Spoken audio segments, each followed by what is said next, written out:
പ്രയോഗമില്ലാത്ത സിദ്ധാന്തമോ ഏതെങ്കിലും നിലയ്ക്ക് പ്രസക്തമാണെന്ന് കരുതാത്ത പക്ഷമാണ് ഇടതുപക്ഷം.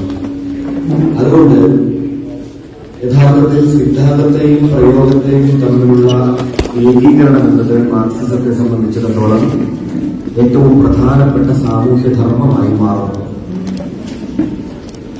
ഇന്ത്യൻ കമ്മ്യൂണിസ്റ്റ് പാർട്ടിയുടെ ഏറ്റവും വലിയ ഭീഷണികമായ ഉയർന്ന ശിരസ്സായിരുന്ന സഖാവ് EMSന്റെയും ഇന്ത്യൻ കമ്മ്യൂണിസ്റ്റ് പാർട്ടിയുടെ ഏറ്റവും സമുജ്വലമായ പ്രയോഗസ്ഥാനമായിരുന്ന സഖാവ് AKGയുടെയും സ്മരണകൾ ഇറങ്ങുന്ന ഈ ദിവസം നിങ്ങളോടൊപ്പം എത്തിച്ചേരാനായതിൽ എനിക്കേറെ സന്തോഷമുണ്ട്. ഏറെക്കാലത്തേക്ക് നിലനിൽക്കുന്ന കേരളത്തിന്റെ ചരിത്രത്തിലൊട്ടാകെ ജ്വലിച്ചു നിൽക്കുന്ന ആ രക്തനക്ഷത്രങ്ങളുടെ മുന്നിൽ ആദ്യമേ ആ സ്മരണകൾക്ക് മുന്നിൽ തലകുനിക്കുന്നു. EMSനെ ഓർക്കുന്ന ഒരു വേദിയായതുകൊണ്ട് ഇന്ന് ഞാൻ എന്നോട് ഇവിടെ സംസാരിക്കാനായി സഖാക്കൾ ആവശ്യപ്പെട്ട വിഷയം വികസനം എന്നതുമായതുകൊണ്ട് സഖാവ് EMനെ കുറിച്ചുള്ള ഞങ്ങളുടെ നാട്ടിലെ ഒരു പഴയ ഓർമ്മ പങ്കുവെച്ചുകൊണ്ട് ഇന്നത്തെ സംസാരം തുടങ്ങാം എന്നിവിടെ ഇന്നപ്പോൾ ആലോചിച്ചു. ഞാൻ EMSന്റെ തൊട്ടടുത്ത നാട്ടുകാരനാണ്. ബാല്യം കൊണ്ട് പെരിന്തൽമണ്ണയാണ് സ്വദേശം. ഏലംകുളം വീട്ടിൽ നിന്ന് നടന്നു പോകാനുള്ള ദൂരമാണ്. ഞങ്ങളുടെ നാട്ടുകാർ പണ്ടേ പങ്കുവെക്കുന്ന ഒരു ഓർമ്മയുണ്ട്. ആദ്യത്തെ EMSന്റെ മന്ത്രിസഭ വന്നു കഴിഞ്ഞപ്പോ 57 മന്ത്രിസഭ വന്നതിന് ശേഷം EMS മുഖ്യമന്ത്രിയായി. അപ്പൊ ഞങ്ങൾ നാട്ടുകാർക്കൊക്കെ വലിയ സന്തോഷമായിരുന്നു. അപ്പൊ ഈ ഏലംകുളത്തെ പാർട്ടിക്കാര് അവിടെ ഒരു മീറ്റിംഗ് കൂടിയപ്പോ ഏലംകുളത്ത് സഖാവ് EMന്റെ വീട്ടിലേക്കുള്ള, ഞങ്ങളവിടെ സഖാവ് EM എന്നാണ് പറയാ, എസ് പതിവില്ല, സഖാവ് EMന്റെ വീട്ടിലേക്കുള്ള വഴി ഭയങ്കര കട്ട റോഡാണ്. ആ വഴി നേരെയാക്കണം എന്നുള്ള ആവശ്യം കുറെ കാലമായിട്ട് പലരും പറഞ്ഞാണ് ഇത് നടന്നിട്ടില്ല. EMSന്റെ ഏലംകുളം ഇല്ലത്തേക്കുള്ള വഴി നേരെയാക്കാതെ കിടക്കുകയാണ്. ഇതിന് മുഖ്യമന്ത്രിയായിട്ടും ഈ സ്ഥലം ഇങ്ങനെ കിടന്നു കഴിഞ്ഞാൽ എന്തൊരു നാണക്കേടാണ് എന്നൊക്കെ പല സഖാക്കളും തന്നെ പറഞ്ഞപ്പോ അവിടുത്തെ പ്രധാനപ്പെട്ട അന്നത്തെ വാസുദേവ മാഷെ കുറച്ച് സഖാക്കളുണ്ട്. അവരെല്ലാവരും കൂടി പറഞ്ഞു, അങ്ങനെയാണെങ്കിൽ നമുക്ക് സഖാവിനെ പോയി കാണാം, നമ്മുടെ നാട്ടുകാരാണല്ലോ. അപ്പൊ മുഖ്യമന്ത്രിയുടെ വീട്ടിലേക്കുള്ള വഴി ശരിയല്ല എന്നുള്ളത് വലിയൊരു പ്രശ്നമാണല്ലോ, നമുക്ക് പോയി കാണാം എന്ന് തീരുമാനിക്കുകയും തിരുവനന്തപുരത്ത് ചെന്ന് മുഖ്യമന്ത്രിയായ സഖാവ് EMSനെ ചെന്ന് സഖാക്കൾ കാണുകയും ചെയ്തു. അപ്പൊ നാട്ടുകാരായതുകൊണ്ട് വലിയ സ്നേഹത്തോടുകൂടി EMS സ്വീകരിച്ച് ചായയൊക്കെ കുടിച്ചു കഴിഞ്ഞപ്പോ ഈ ആവശ്യം സഖാക്കൾ പറഞ്ഞു. സഖാവിന്റെ ഇല്ലത്തേക്ക് അങ്ങോട്ടുള്ള വഴി പോലും ഏലംകുളത്ത് നിന്ന് അങ്ങോട്ട് മുകളിലുള്ള റോഡുണ്ടല്ലോ, അത് നാട്ടായിപ്പാറ മുതൽ മുകളിലുള്ള റോഡുണ്ട്. ആ റോഡ് തന്നെ ആകെ അരങ്കോലായിട്ട് കിടക്കുകയാണ്. ആരെങ്കിലും ഒന്ന് ടാർ ചെയ്യണം നമുക്ക്. അപ്പൊ സഖാവ് EM പറഞ്ഞൊരു മറുപടിയുണ്ട്. EM പറഞ്ഞ മറുപടി, ശരിയാണ് സഖാക്കളെ, എന്റെ വീട്ടിലേക്കുള്ള വഴി ടാർ ഇട്ടിട്ടില്ല. കേരളത്തിലൊട്ടാകെ അനേകം റോഡുകൾ ടാർ ചെയ്യാൻ ബാക്കിയാണ്, പുതിയ റോഡ് വെട്ടാൻ ബാക്കിയാണ്. കേരളത്തിന്റെ പൊതുഗതാഗതം ഒന്നാകെ ശരിയാക്കുക എന്ന് പറയുന്നത് വളരെ ശ്രമകരമായൊരു ജോലിയാണ്. നമ്മളൊരു പുതിയ നാട്ടിൽ ഒരു ഭരണത്തിലേക്കും ജനകീയമായ ഒരു പുതിയ സംസ്കാരത്തിലേക്കും പ്രവേശിക്കുന്നതേ ഉള്ളൂ. ഇനി അങ്ങോട്ടുള്ള നമ്മുടെ പ്രധാനപ്പെട്ട ലക്ഷ്യമാണത്. നാട്ടിലൊക്കെ നല്ല റോഡ് ഉണ്ടാവുമ്പോ എന്റെ വീട്ടിലേക്ക് നല്ല റോഡ് ഉണ്ടാവും. അതിന്റെ പേരായിരുന്നു സഖാവ് EMS. എന്റെ വീട്ടിലേക്കായിട്ടുള്ള റോഡൊന്നും കേരളത്തിലില്ല. നാട്ടിലൊക്കെ നല്ല റോഡ് ഉണ്ടാവുമ്പോ എന്റെ വീട്ടിലേക്ക് നല്ല റോഡ് ഉണ്ടാവും. ഇടതുപക്ഷം ഇന്ന് വരെ എടുത്തുപോകുന്ന വികസനത്തെ സംബന്ധിച്ച കാഴ്ചപ്പാടുകളുടെ ഏറ്റവും കേന്ദ്രത്തിലുള്ള ഒരാശയം എന്റെ വീട്ടിലേക്കുള്ള റോഡ്, ഞാൻ, എന്റെ ലോകം എന്നിവ നന്നാക്കുക എന്നത് മാത്രമല്ല, കേരളമൊട്ടാകെയുള്ള ജനസമൂഹത്തെ, അതിലൂടെ ഏറ്റവും പാവപ്പെട്ട മനുഷ്യരടക്കമുള്ള ഒന്നടങ്കമുള്ള മനുഷ്യരുടെ വികാരങ്ങളെയും വിചാരങ്ങളെയും പ്രതിനിധീകരിച്ചുകൊണ്ട് അവർക്കെല്ലാവർക്കും ആവശ്യമായ വികസന പ്രവർത്തനം എന്ത് എന്നാലോചിക്കുക എന്നതാണ്. ഞാൻ EMന്റെ ഈ ഓർമ്മയിൽ നിന്ന് ഇന്നത്തെ കേരളത്തിലെ ഏറ്റവും പ്രധാനപ്പെട്ട നേതാക്കളിൽ ഒരാളായ കെ സുധാകരന്റെ കഴിഞ്ഞ ദിവസത്തെ പ്രസ്താവനയിലേക്ക് ഓർമ്മയൊന്ന് ക്ഷണിക്കുകയാണ്. അദ്ദേഹം പറയുന്നത് ആർക്കാണ് ഇത്ര ധൃതി എന്നാണ്. ഒന്നാമത്തെ പ്രശ്നം അദ്ദേഹത്തിന് അതാണ്. രണ്ടാമത് അദ്ദേഹം പറയുന്നത് സത്യത്തിൽ ഫ്ലൈറ്റാണ് ഭേദം എന്നാണ്. ഇത് അദ്ദേഹത്തിന്റെ വളരെ വിലപ്പെട്ട ഒരു കണ്ടെത്തലാണ്. ഫ്ലൈറ്റ് അദ്ദേഹം ഉദ്ദേശിക്കുന്നത് കേരളത്തിന് പകരമായി ഇങ്ങനെ ഫ്ലൈറ്റ് കൊണ്ടുവന്ന് നിർത്തുന്നു. പ്രത്യേകിച്ച് അങ്ങനെ നമ്മളിപ്പോൾ സാധാരണ ഫ്ലൈറ്റ് പരിചയമില്ലാത്തവരല്ലോ ഇവിടെ ഇരിക്കുന്നവരാരും. അത്ര ഒരു ചടങ്ങുമില്ലാതെ നേരെ ഓടിപ്പോയി കയറുന്നു. പഴയ നമ്മുടെ ബസ്സിൽ പോയ ഒരു കണ്ടക്ടറോ മറ്റോ സൈഡിൽ നിർത്തുന്നു, എന്നിട്ടൊരു ഡബിൾ ബിൽ അടിക്കുന്നു. അപ്പൊ ഫ്ലൈറ്റ് പുറപ്പെടുന്നു. പിന്നെ അപ്പോഴേക്കും ബാക്കി അടുത്ത ആൾക്കാർ വന്നിട്ടുണ്ടാവും, അടുത്ത ഫ്ലൈറ്റ് കൊണ്ടുവന്ന് നിർത്തുന്നു. അങ്ങനെ ആകാശത്തിലൂടെ ഇങ്ങനെ ഫ്ലൈറ്റുകൾ ഇങ്ങനെ പറന്നുകൊണ്ടിരിക്കുന്നു. ഈ ആകാശത്ത് എത്ര ഫ്ലൈറ്റ് വേണമെങ്കിലും പറക്കാനുള്ള സ്ഥലമുണ്ടല്ലോ. ഇങ്ങനെ ആലോചിക്കുന്ന വളരെ വിചിത്രമായ ഒരു ലോകത്താണ് അദ്ദേഹം ജീവിക്കുന്നത്. അപ്പൊ അദ്ദേഹം പറയുന്നത് എന്താ വെച്ചാൽ, ഇത്ര പെട്ടെന്ന് അവിടേക്ക് എത്തണമെന്നുണ്ടെങ്കിൽ ഞാനിപ്പോ വീട്ടിൽ നിന്ന് ഇറങ്ങിക്കഴിഞ്ഞാൽ തിരുവനന്തപുരത്ത് പെട്ടെന്ന് എത്തുന്നുണ്ടല്ലോ. അതിനിടയിൽ അതാണ് എന്നെ ആകർഷിച്ചൊരു പ്രസ്താവന. അതായത് അദ്ദേഹം വളരെ പെട്ടെന്ന് എത്തുന്നുണ്ട്. കാരണം കൊച്ചിയിൽ എയർപോർട്ടിൽ നിന്ന് നേരെ കയറി കഴിഞ്ഞാൽ അദ്ദേഹത്തിന് ആകെ ചെറിയ ബാഗ് ആവശ്യമുള്ളൂ. കൂടെ പിന്നെ 15 ആൾ കയറിയിട്ടുണ്ടാവും സ്ഥിരമായിട്ട്. അതിപ്പോഴല്ല, പണ്ട് കണ്ണൂരിലായിരുന്ന ആളുടെ 15 ആൾ കൂടുതലാതെ സുധാകരൻ നടക്കില്ല എന്ന് പ്രസിദ്ധമാണ്. അതിന് പല കാരണങ്ങളുണ്ട്. എന്തായാലും അങ്ങനെ തിരുവനന്തപുരത്തേക്ക് പോകുന്ന അദ്ദേഹത്തിന് ഒരു തിരക്കും ഇല്ല. അദ്ദേഹത്തിന് തിരക്കില്ലെന്ന് മാത്രമല്ല, അദ്ദേഹത്തിന് പെട്ടെന്ന് എത്താനും പറ്റും. അദ്ദേഹത്തിന് തിരുവനന്തപുരത്ത് എത്തുന്ന പ്രശ്നം പരിഹരിക്കാനല്ല കയറി.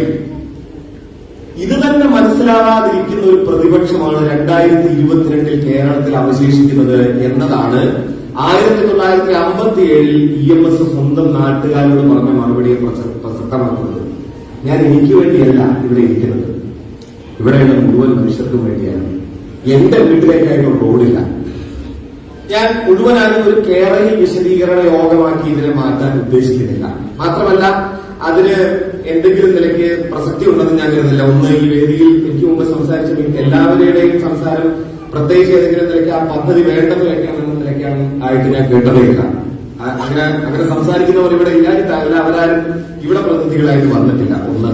രണ്ടാമത്, കുവൈറ്റ് പോലൊരു സ്ഥലത്ത് ജീവിക്കുന്ന പ്രവാസികളായി ജീവിക്കുന്ന നിങ്ങളുടെ മുന്നിൽ ഗതാഗതം എന്നത് എത്ര കണ്ട് പ്രധാനമാണ് എന്ന് ഒരു പ്രസംഗം നടത്തി സ്ഥാപിക്കേണ്ട ആവശ്യമുണ്ട് എന്ന് ഞാൻ കരുതുന്നില്ല. അതുകൊണ്ട് അത്തരമൊരു വിശദീകരണത്തിലേക്ക് ഞാൻ കടക്കത്തില്ല. മറിച്ച് വികസന വിരുദ്ധ രാഷ്ട്രീയം തുടങ്ങിയ കാര്യങ്ങളെ പറ്റിയുള്ള ചില അടിസ്ഥാനപരമായ കാര്യങ്ങൾ പങ്കുവയ്ക്കാൻ മാത്രമാണ് ഞാൻ ഉദ്ദേശിക്കുന്നത്. ചാൾസ് ഡിക്കൻസിന്റെ പഴയ ഒരു കഥയുണ്ട്, ക്രിസ്മസ് കാരൾ എന്ന് പറയുന്ന കഥ. അതിനകത്ത് സ്ക്രൂജ് എന്ന് പറയുന്ന ഒരു പ്രധാന കഥാപാത്രമുണ്ട്, എബനേസർ സ്ക്രൂജ്. ചിലരെങ്കിലും പഴയ സാഹിത്യം വായിക്കുന്നവർക്ക് ഡിക്കൻസിന്റെ ആ കഥ വായിച്ചിട്ടുണ്ടാവും, ക്രിസ്മസ് കാരൾ.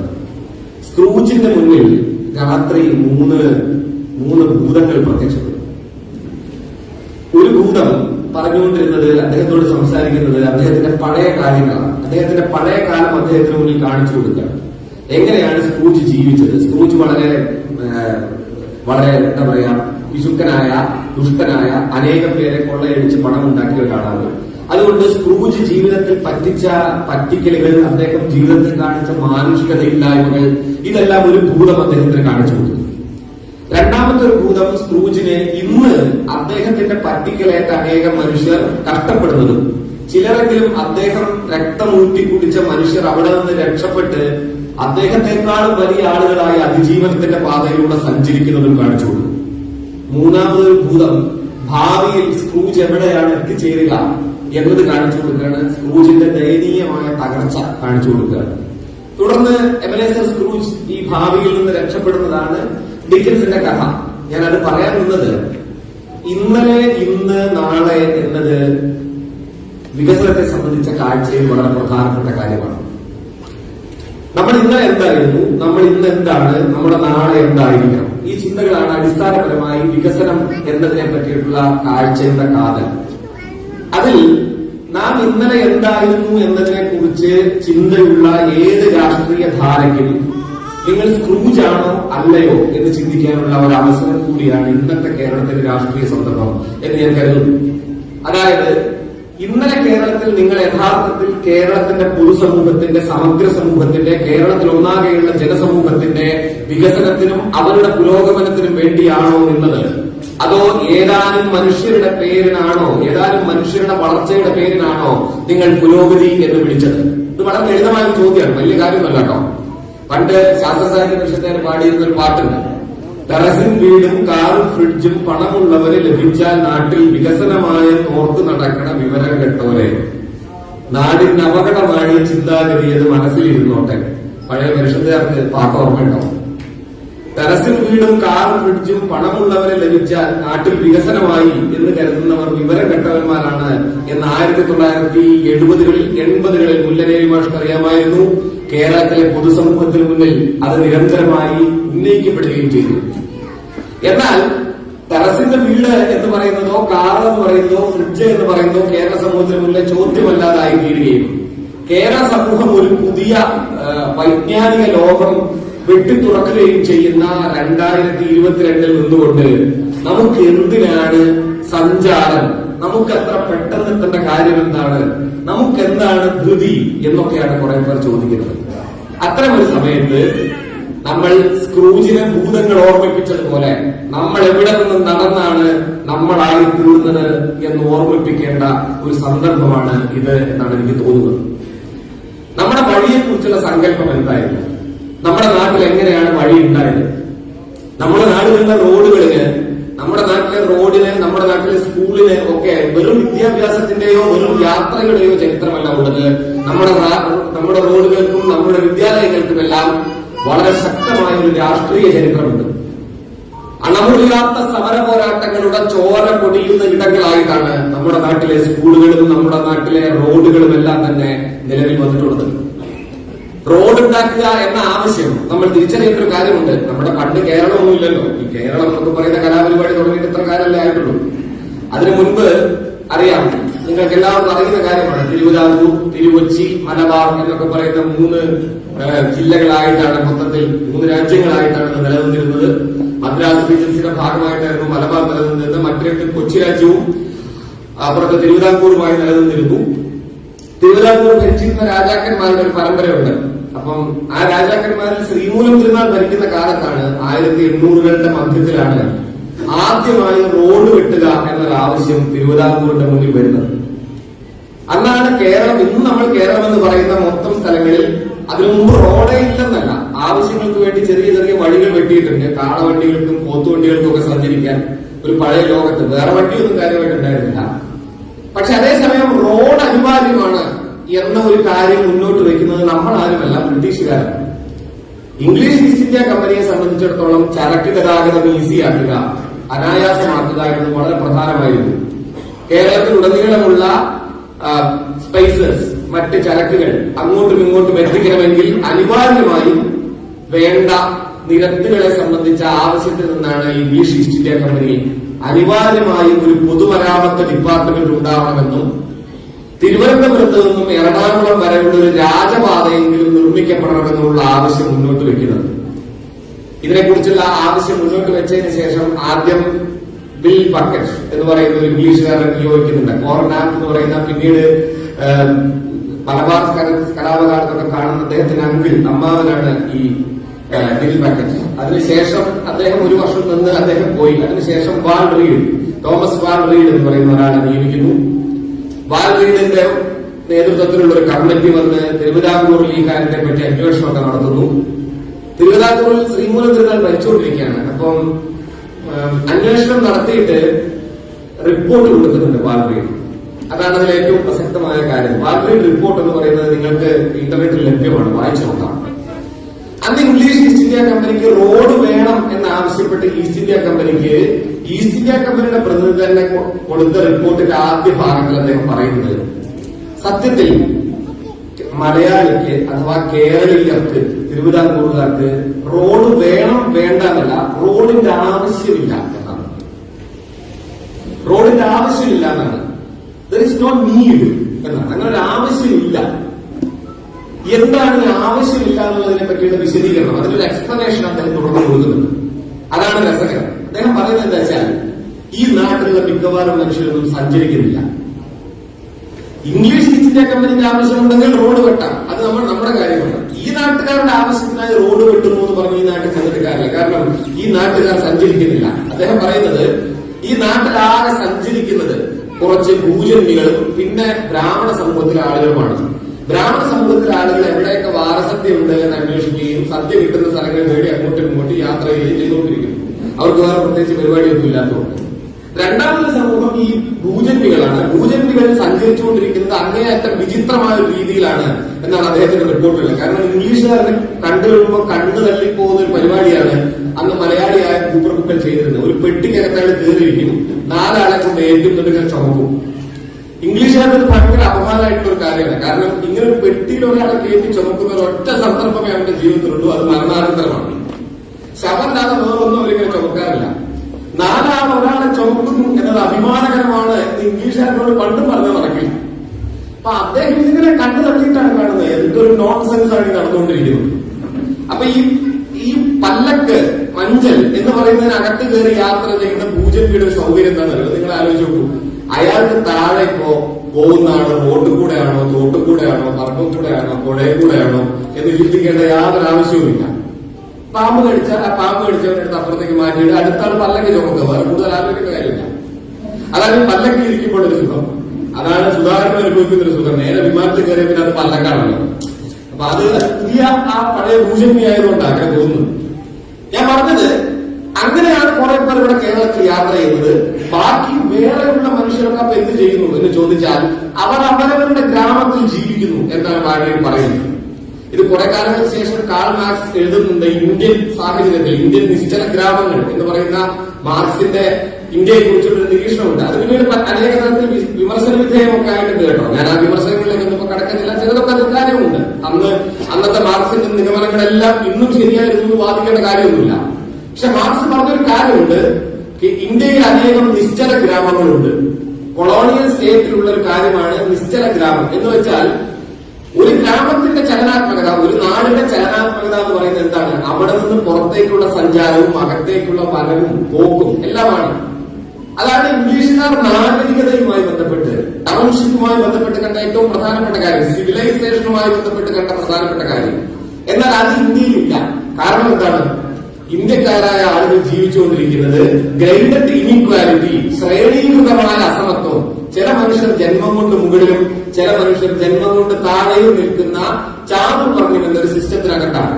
അതിനകത്ത് നിൽക്കുമ്പോൾ ഒരു സൗകര്യം എന്താണെന്ന് വെച്ചാൽ നിങ്ങൾക്ക് എന്താണ് നിങ്ങളുടെ ജോലി എന്നും ആലോചിക്കേണ്ടതില്ല. മാത്രമല്ല നിങ്ങളുടെ കുട്ടിയുടെ ജോലി എന്താണെന്ന് നിങ്ങൾക്ക് ആലോചിക്കേണ്ടതില്ല. നിങ്ങൾ ആലോചിച്ച് നോക്കൂ. നമുക്കൊക്കെ ചോദ്യമുണ്ട്, നമ്മുടെ കുട്ടികൾ എന്ത് ജോലി ചെയ്യും? എന്റെ കുട്ടി എന്ത് പഠിപ്പിക്കണം? ഒരു കുട്ടിയുടെയും ചോദ്യമാണ്, ഞാൻ എന്ത് പഠിക്കണം? പുതിയ കുട്ടികൾ, ഞാൻ കരുതുന്നത് ഞാൻ ജീവിച്ചു വരുന്നതിനേക്കാൾ എത്രയോ ബ്രില്യന്റ് ആയിട്ടാണ് പുതിയ തലമുറ അതിനെ ഫേസ് ചെയ്യുന്നത്. അവരൊക്കെ വളരെ ചെറിയ കുട്ടിയാവുമ്പോൾ തന്നെ വളരെ കൃത്യമായ തീരുമാനങ്ങൾ എടുത്ത് മുന്നോട്ട് പോകണം. പുതിയ തലമുറയിലെ കുട്ടികൾ ഞാൻ എന്ത് പഠിക്കണം അതൊരു ചോദ്യമാണ്. എന്റെ കുട്ടി എന്ത് പഠിക്കണം അതും ഒരു ചോദ്യമാണ്. ഈ രണ്ട് ചോദ്യവും ആധുനിക കേരളത്തിൽ ഉണ്ടായ ചോദ്യങ്ങളാണ്. പഴയ കേരളത്തിൽ ഈ ചോദ്യമേ ഇല്ല. കാരണം ഞാൻ ആശാരിയാണെങ്കിൽ എന്റെ മകൻ ആശാരിയാണ്, ഞാൻ തട്ടാനാണെങ്കിൽ എന്റെ മകൻ തട്ടാനാണ്, ഞാൻ നമ്പൂതിരിയാണെങ്കിൽ എന്റെ മകൻ അമ്പലത്തിൽ പോയി പൂജ ചെയ്യും, ഞാൻ പൊതുവാളാണെങ്കിൽ എന്റെ മകൻ പോയി ചെണ്ട കൊട്ടും. അങ്ങനെ ഒരു കേരളത്തിൽ ആരും സഞ്ചരിക്കേണ്ട ആവശ്യമില്ല. അതാണ് അതിന്റെ സൗകര്യം. സ്വന്തം നാട്ടിൽ തന്നെ നിന്നാൽ മതി. എന്തിനാണ് യാത്ര ചെയ്യുന്നത്? സ്വന്തം നാട്ടിലെ ആവശ്യങ്ങളുമായി ജീവിച്ചാൽ മതി. അങ്ങനെയുള്ളൊരു സമൂഹമാണ് കേരളം എന്നാണ് അന്നത്തെ വാൽമീകിന്റെ റിപ്പോർട്ട്. ഞാൻ പറഞ്ഞത്, എന്നാൽ ആ റിപ്പോർട്ട് അംഗീകരിക്കാതെ നിർബന്ധമായും റോഡ് വെട്ടണം എന്ന ആവശ്യം ശ്രീമൂലം തിരുനാളിന് മുന്നിൽ ഇംഗ്ലീഷ് ഈസ്റ്റ് ഇന്ത്യ കമ്പനി വെക്കുകയും അന്ന് ശ്രീമൂലം തിരുനാൾ പിന്നീട് അടുത്ത പ്രതിസന്ധി ശ്രീമൂലം തിരുനാളായിരുന്നു. അദ്ദേഹം കൊടുത്തൊരു മറുപടി ഉണ്ട്. അത് അതിനേക്കാൾ വലിയ തമാശയാണ്. ശ്രീമൂലം തിരുനാൾ കൊടുക്കുന്ന മറുപടി, റോഡ് വെട്ടാനായുള്ള ഫണ്ട് അനുവദിക്കാനുള്ള പണം ഖജനാവിലില്ല. ആ ഖജനാവിൽ പണമില്ലാത്തതിന്റെ കാരണം എന്താണെന്ന് വെച്ചാൽ ഈ വർഷം ഇവിടെ മുറജപം നടത്തേണ്ടതാണ് എന്നാണ്. മുറജപം എന്ന് പറഞ്ഞാൽ 12 കൊല്ലം കൂടുമ്പോ നാട്ടിലുടനീളമുള്ള നമ്പൂതിരിയെ കൊണ്ടുവന്ന് ഭക്ഷണം കൊടുക്കുന്ന ഒരു കലാപരിപാടിയാണ്. കേരളത്തിലുടനീളമുള്ള നമ്പൂതിരിയെ കൊണ്ടുവന്ന് കുറച്ചു നേരം മന്ത്രമൊക്കെ ചൊല്ലിച്ച് എല്ലാവർക്കും ധാരാളമായി സദ്യ 12 ദിവസം കൊടുക്കാനായി 12 ലക്ഷം രൂപ ചെലവ് വരും. ഒരു ദിവസത്തേക്ക് 1 ലക്ഷം വെച്ച്. അന്നത്തെ 12 ലക്ഷമാണ് നിങ്ങൾ കണക്കാക്കുന്നത്. 73,800 രൂപയാണ് തിരുവനന്തപുരം മുതൽ എറണാകുളം വരെ വെട്ടേണ്ട റോഡിന്റെ അന്നത്തെ പൊതുമരാമത്തിൽ വെച്ചിരിക്കുന്ന വകുപ്പിൽ വെച്ചിരിക്കുന്ന സംഖ്യ 73,000 ചില്ലാനും രൂപ. അത് കൊടുക്കാനില്ല. കാരണം എനിക്ക് മുറജപം നടത്തണം എന്നാണ് ശ്രീമൂലം തിരുനാൾ മറുപടി കൊടുത്തത്. നല്ല രാജാവായിരുന്നു. ഇപ്പോഴും തിരുവനന്തപുരത്തെ രാജഭക്തി തീർന്നിട്ടില്ല. അത് വേറെ തമാശയാണ്.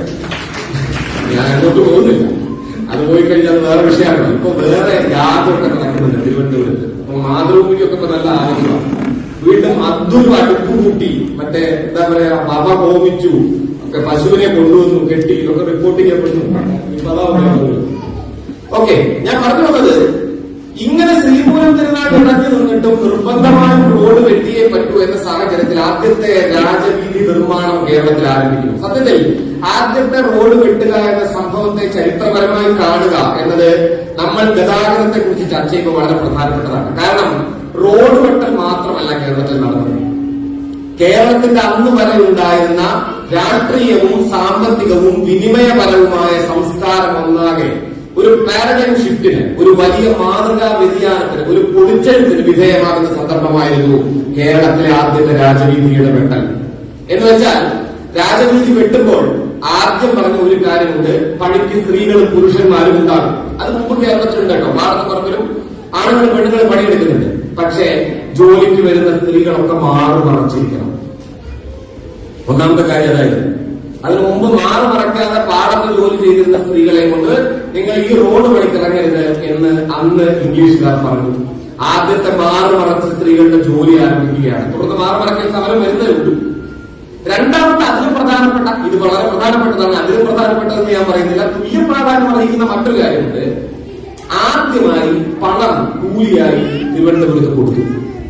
അതായത് വൈകുന്നേരം പണി കഴിഞ്ഞാൽ പൈസയാണ് കൂലിയായിട്ട് കൊടുക്കുന്നത്. അതായത് ചക്രം, അന്നത്തെ പത്മനാഭന്റെ 4 ചക്രം എന്ന് കേട്ടിട്ടില്ലേ, അതാണ് കൂലിയായി കൊടുക്കുന്നത്.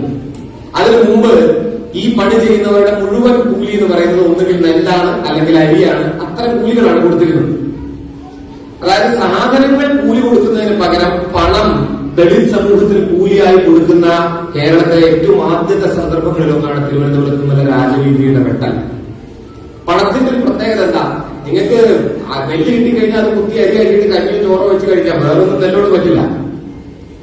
തേങ്ങ ഉണ്ടെങ്കിൽ തേങ്ങ വെട്ടി തിന്നാം, അതേ പറ്റുള്ളൂ. പക്ഷേ പൈസ എന്ന് പറയുന്ന സാധനം അതല്ല. പണം എന്ന് പറയുന്നത് നിങ്ങൾക്ക് ഇഷ്ടമുള്ളത് ചെയ്യാനുള്ള ഒരു വിനിമയ മൂല്യമുള്ള വസ്തുവാണ്. അതുകൊണ്ട് അവർ പോയിട്ട് അരി വാങ്ങാം, ചിലപ്പോൾ കുട്ടികൾക്കുള്ള ഡ്രസ്സ് വാങ്ങാം, ചിലപ്പോൾ അവർ കളി ഷാപ്പിൽ പോവാം, അങ്ങനെ പലതും ചെയ്യാം. പണം എന്ന് പറയുന്നത് ഒരു മനുഷ്യന്റെ സ്വാതന്ത്ര്യമാണ്. ആദ്യമായി അവിടേക്ക് പ്രവേശിക്കുകയായിരുന്നു.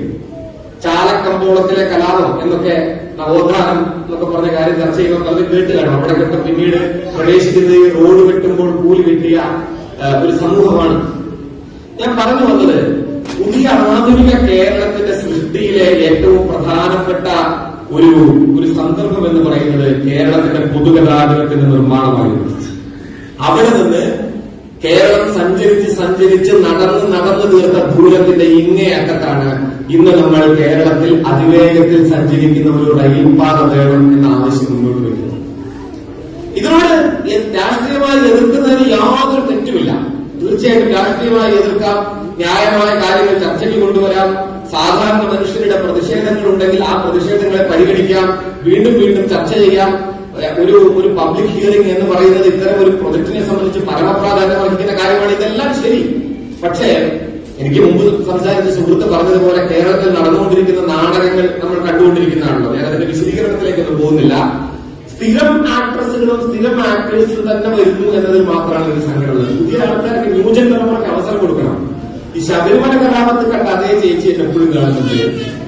സ്ഥിരമായിട്ട് ഒരേ നടന്മാരത് എന്ത് സൂപ്പർ സ്റ്റാറുകളാണോ അവരൊക്കെ, എനിക്കത് മനസ്സിലാവുന്നില്ല. ഈ പുതിയ ആൾക്കാർക്ക് അവസരം കൊടുക്കട്ടെ. സിനിമയിൽ വരെ പുതിയ ആൾക്കാർക്ക് ചാൻസ്. എന്തിനാണ് ഈ പഴയ ചേച്ചിമാരെ വീണ്ടും വീണ്ടും കൊണ്ടുവരുന്നത്?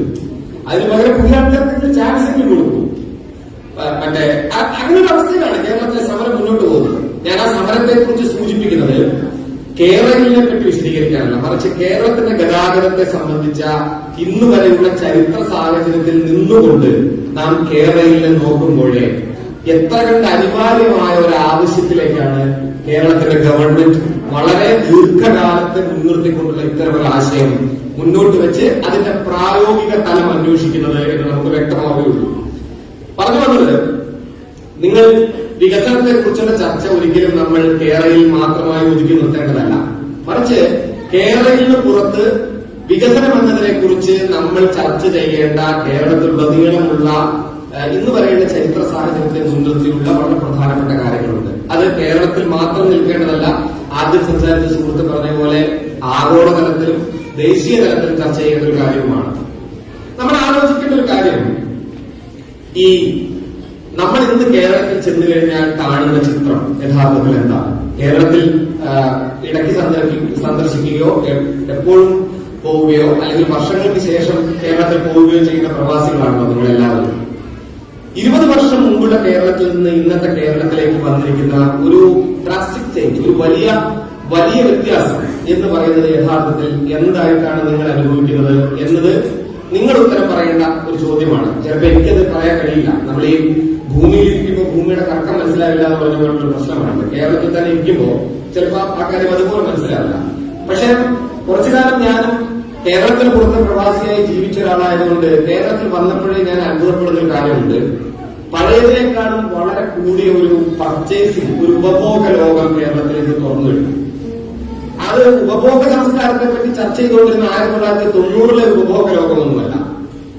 വലിയ തോതിലുള്ള ഉപഭോഗാത്മകത എന്ന് വെച്ചാൽ സാധനം വാങ്ങാനായി ആളുകൾ ജീവിക്കുന്നു എന്ന് പറയുന്ന ഒരു അവസ്ഥ കേരളത്തിന്റെ ഒരു പൊതു സ്വഭാവമായി മാറിക്കഴിഞ്ഞു. കേരളത്തിലെ ഏത് ചെറിയ നഗരത്തിൽ ചെന്നാലും നിങ്ങൾക്ക് ഇന്ന് പർച്ചേസ് ചെയ്യുന്ന ഒരു വലിയ സമൂഹത്തെ കാണാൻ കഴിയും. അതേസമയം തന്നെ കേരളത്തിനകത്തുള്ള ഒന്നാകെയുള്ള മനുഷ്യരുടെ തൊഴിൽ എന്ന് പറയുന്നതിനെ കുറിച്ച് മുമ്പുണ്ടായിരുന്ന പിക്ചർ മാറി മറിഞ്ഞു കഴിഞ്ഞു. കേരളത്തിന്റെ തൊഴിൽ സാധ്യതകൾ എന്ത് എന്നത് അന്വേഷിച്ച് പുതിയ തലമുറ ഒന്നാകെ കേരളത്തിൽ നിന്ന് പുറത്തേക്ക് സഞ്ചാരം ആരംഭിച്ചിരിക്കുന്നു. അതോടൊപ്പം തന്നെ കേരളത്തിൽ നിൽക്കുന്ന ആളുകൾ തന്നെ പഴയ തൊഴിലിൽ ജീവിക്കുന്നവരുടെ എണ്ണം വളരെ വളരെ കുറഞ്ഞു. കാരണം മുമ്പുണ്ടായിരുന്ന ആദ്യം നമ്മൾ വിശദീകരിച്ച കൃഷിഭൂമിയോ ഏതെങ്കിലും നിലയ്ക്കുള്ള മറ്റ് എണ്ണവിളകളുടെയോ നാണ്യവിളകളുടെയോ ഭൂമിയോ അനുനിമിഷം കുറയുന്ന ഒരു സ്റ്റേറ്റായിട്ട് കേരളം മാറുകയും ചെയ്തു. അപ്പൊ ഇത്തരമൊരു സാഹചര്യത്തിൽ കേരളം പോലൊരു സംസ്ഥാനത്തിൽ നാം വികസനത്തെ പറ്റി സംസാരിക്കുമ്പോൾ ഇന്ന് കാണേണ്ട പ്രധാനപ്പെട്ട കാഴ്ചകൾ എന്തൊക്കെയാണ്? അതിനെയാണ് ഞാൻ തുടർന്ന് ഏറ്റവും പ്രധാനമായും അല്പമെങ്കിലും സമയമെടുത്ത് സംസാരിക്കാൻ ഉദ്ദേശിക്കുന്നത്. അത് ഒന്ന്, നാം സസ്റ്റൈനബിൾ ഡെവലപ്മെന്റ് എന്ന പേരിൽ, സുസ്ഥിര വികസനം എന്ന പേരിൽ വർഷങ്ങളായി പരിചയപ്പെടുന്ന ഏതാണ്ട് 2012 മുതൽ ഐക്യരാഷ്ട്രസഭ വളരെ പ്രധാനമായിട്ട് മുന്നോട്ട് വയ്ക്കുകയും 2015 ഐക്യരാഷ്ട്രസഭയുടെ വളരെ പ്രധാനപ്പെട്ട സമ്മേളനത്തിനകത്ത് തന്നെ സസ്റ്റൈനബിൾ ഡെവലപ്മെന്റ് ഗോൾസ് എന്ന് പറയുന്ന പേരിൽ, സുസ്ഥിര വികസനത്തിന്റെ ലക്ഷ്യങ്ങൾ എന്ന പേരിൽ നിർണയിക്കപ്പെടുകയും ചെയ്ത ലോകത്തെമ്പാടുമുള്ള സുസ്ഥിര വികസനത്തിനുള്ള ചില ലക്ഷ്യങ്ങളുണ്ട്. ഈ കാര്യത്തിൽ ലോകത്ത് ഏതൊക്കെ രാജ്യങ്ങൾ ഏതൊക്കെ നിലയ്ക്ക് മുന്നേറി എന്നതിനെ കുറിച്ച് 2019 കോവിഡ് തലകുത്തി നിൽക്കുന്ന ഒരു സമയത്ത് ഐക്യരാഷ്ട്രസഭയുടെ ഒരു കമ്മിറ്റി അന്വേഷണം നടത്തുകയാണ്.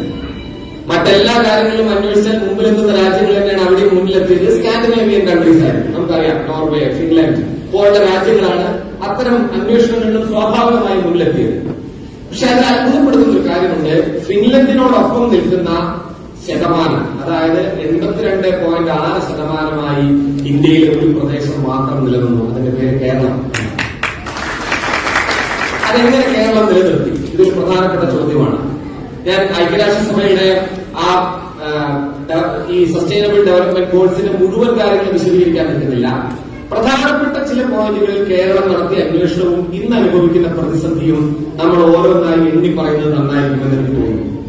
ഒന്ന്, ദാരിദ്ര്യ നിർമ്മാർജ്ജനം എന്ന കാര്യമാണ് ഐക്യരാഷ്ട്രസഭ പ്രധാനമായും എടുത്ത് ചർച്ച ചെയ്യുന്നത്. നിങ്ങൾ ആലോചിച്ച് നോക്കുക, കേരളത്തെ സംബന്ധിച്ചിടത്തോളം അതിദരിദ്രരെ പറ്റിയുള്ള ഇപ്പോഴത്തെ അന്വേഷണം ഗോവിന്ദൻ മാഷയുടെ നേതൃത്വത്തിൽ നടക്കുന്നു. കേരള പഠനം എന്ന പേരിൽ ശാസ്ത്ര സാഹിത്യ പരിഷത്ത് 5 വർഷങ്ങൾ കൂടുമ്പോൾ നടത്തിവരുന്ന കേരളത്തെ കുറിച്ചുള്ള പഠനത്തിൽ കഴിഞ്ഞ കേരള പഠനം അനുസരിച്ച് വന്നിരിക്കുന്ന അതിദരിദ്ര റിപ്പോർട്ട് ഏതാണ്ട് 2%. എന്ന് വെച്ചാൽ സ്വന്തമായി ഒരു ഭൂമിയുമില്ലാത്ത, സ്വന്തമായി വസ്തുവകകൾ എന്ന് പറയാൻ ഒന്നുമില്ലാത്ത അതിദരിദ്ര വർഗം എന്ന് പറയുന്ന ആളുകളുടെ എണ്ണം അങ്ങേയറ്റം പരിമിതമായ സംസ്ഥാനമായിട്ടാണ് കേരളം നിലനിൽക്കുന്നത്. ഈ മുന്നേറ്റം കേരളത്തിൽ നടക്കുമ്പോൾ തന്നെ നാം ടോട്ടൽ നമ്മുടെ രാജ്യത്തിന്റെ സമഗ്ര സാഹചര്യത്തിൽ മനസ്സിലാക്കേണ്ട ചില കാര്യങ്ങളുണ്ട്.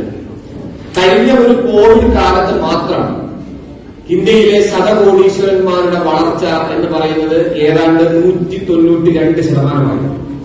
ശതകോടീശ്വരന്മാരുടെ സമ്പത്ത് കുന്നുകൂടുന്ന അവസ്ഥ ഈ കോവിഡ് തുടങ്ങിയതിനു ശേഷമുള്ള വെറും 2.5 വർഷങ്ങൾ കൊണ്ട് നേരിട്ടത് ഏതാണ്ട് ഇരട്ടിയുടെ അപ്പുറമാണ് എന്ന് ആലോചിച്ച് നോക്കുക നിങ്ങൾ.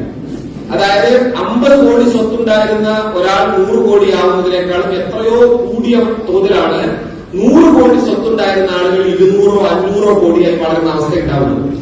മൊത്തം ഇന്ത്യയുടെ സാമ്പത്തിക നില നമ്മളത് പരിശോധിച്ചാൽ അതിനെപ്പറ്റിയുള്ള കണക്ക് പറയാൻ ഞാൻ നിൽക്കുന്നില്ല. വളരെ ലളിതമായി പറഞ്ഞാൽ ഇന്ത്യയിൽ ഏറ്റവും സമ്പന്നരായ 23 മനുഷ്യരുടെ സ്വത്ത് തുലാസിന്റെ ഒരു തട്ടിൽ വെക്കുക. ഇപ്പൊ ഇന്ത്യയിൽ എത്ര കോടിയാണെന്നുള്ളതിനെ പറ്റിയുള്ള കണക്ക് കൃത്യമായി വരാൻ പോകുന്നുണ്ട്. എന്തായാലും 140 കോടി ചുരുങ്ങിയത് നമുക്ക് കണക്കാക്കാം.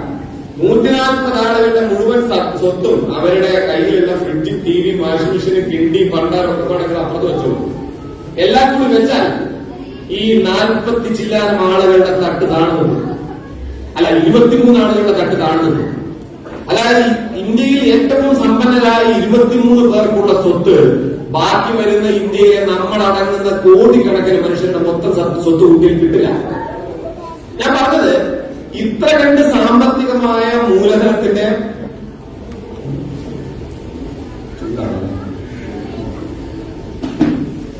ഇത്ര കണ്ട് സമ്പത്തിന്റെ കേന്ദ്രീകരണം നടന്ന ഒരു രാജ്യമായി നമ്മുടെ രാജ്യം ഇതിനു മുൻപ് ഒരിക്കലും മാറിയിട്ടില്ല. ഏതാണ്ട് 100 കോടീശ്വരന്മാരുടെ കണക്ക്, 150 കോടീശ്വരന്മാരുടെ കണക്ക് ഒക്കെ മുൻപെടുക്കുന്നതിലെ അവിടെ നിന്ന് ചുരുങ്ങി 50-ൽ നിന്ന് 20-കളിലേക്ക് താണ അവസ്ഥ. ഇന്ത്യൻ സമ്പദ് വ്യവസ്ഥയുടെ പ്രധാനപ്പെട്ട മുഴുവൻ സ്വാധീന ശക്തിയും ഏതാനും മില്യനേഴ്സിലേക്ക് മാത്രം ചുരുങ്ങുന്ന അവസ്ഥ ഇന്ത്യയിൽ സംഭവിച്ചു കഴിഞ്ഞു.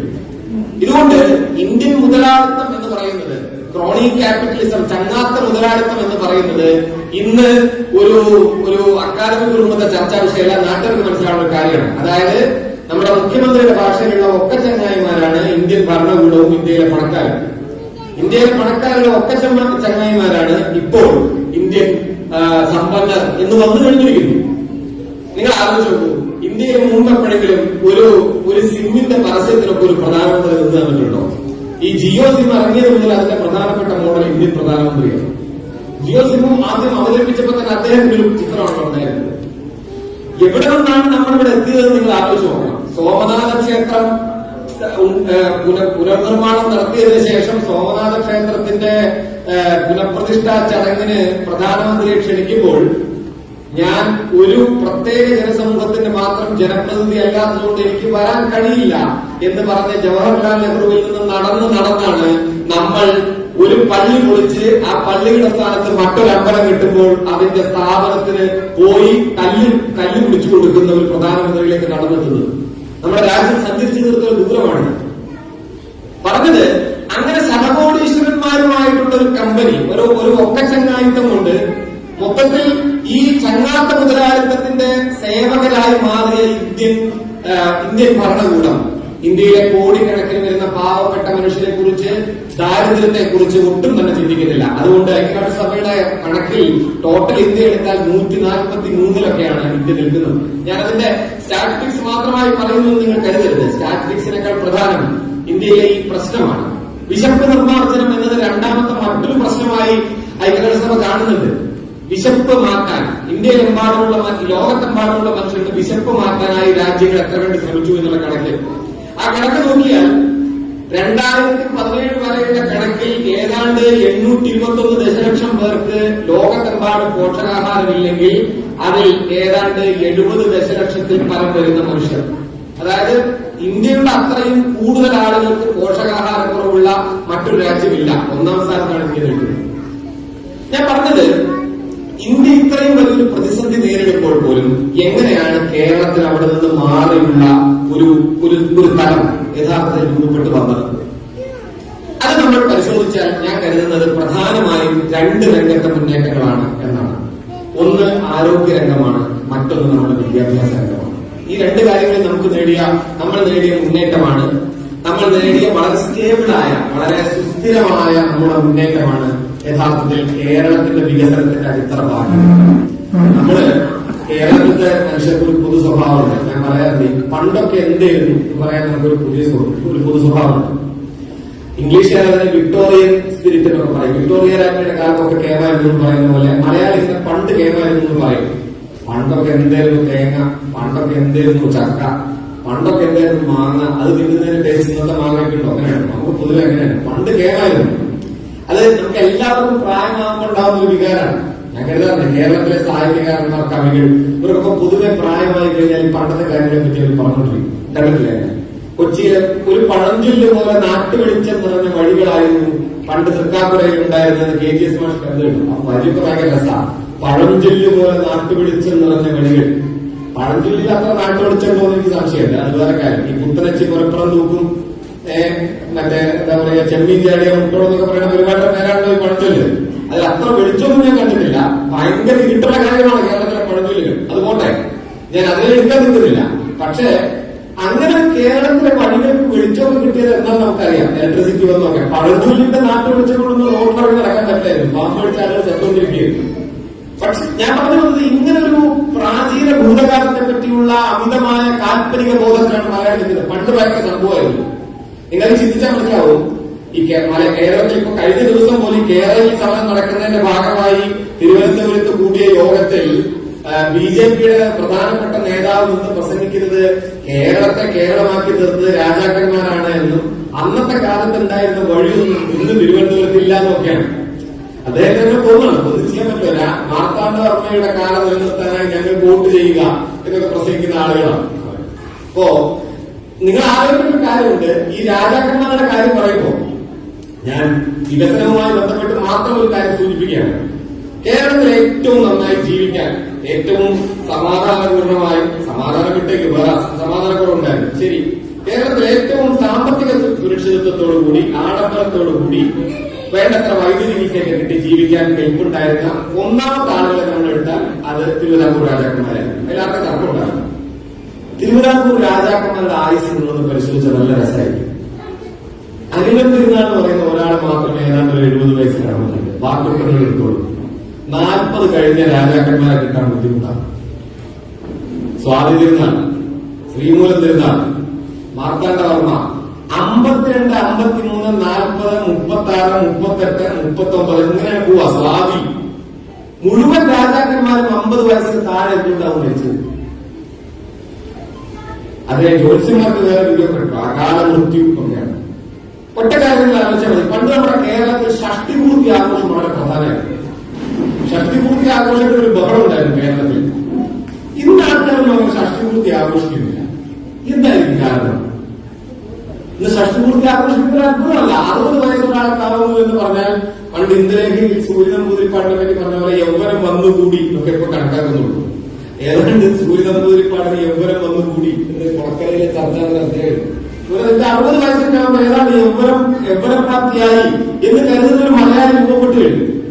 60 വയസ്സായി വിചാരിച്ച ജീവിതം തീരാറായിരുന്നൊന്നും മലയാളി കരുതുന്നില്ല. പണ്ടതല്ല അവസ്ഥ. 60 വയസ്സൊക്കെ ഒരാൾ തയ്ക്കാന്ന് പറഞ്ഞാൽ അയാളെ ആദരിക്കണം. അതായിരുന്നു അവസ്ഥ കേരളത്തിന്റെ. ശതാഭിഷേകം എന്നൊക്കെ പറഞ്ഞൊരു കലാപരിപാടി ഉണ്ട്. 84 വയസ്സാകുമ്പോഴാണ് 1000 പൂർണ്ണചന്ദ്രന്മാരെ കണ്ടു എന്നാണ് പറയുന്നത്.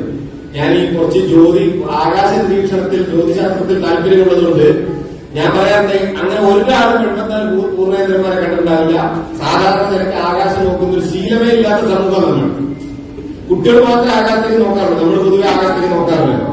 കുറച്ച് പ്രായം ഭൂമിക്ക് നോക്കാറുള്ളൂ, ആകാശത്തേക്ക് നോക്കാറില്ല. പക്ഷെ എന്തായാലും നമ്മൾ അങ്ങനെ പറയാം, 84 വയസ്സാകുമ്പോൾ 1000 പൂർണ്ണചന്ദ്രന്മാരെ കണ്ടു. അങ്ങനെയൊക്കെ സംഭവിച്ച വൻ ആഘോഷമാണ് പണ്ട്. പക്ഷെ ഇന്ന് ആരെങ്കിലും ഇതൊക്കെ ആഘോഷിക്കുന്നു? എന്തുകൊണ്ട് ആഘോഷിക്കുന്നില്ല? ആയുർദൈർഘ്യത്തിൽ വന്ന വർധനമാണ്. എങ്ങനെയാണ് ഈ ആയുർദൈർഘ്യത്തിൽ വർധനം വന്നത്?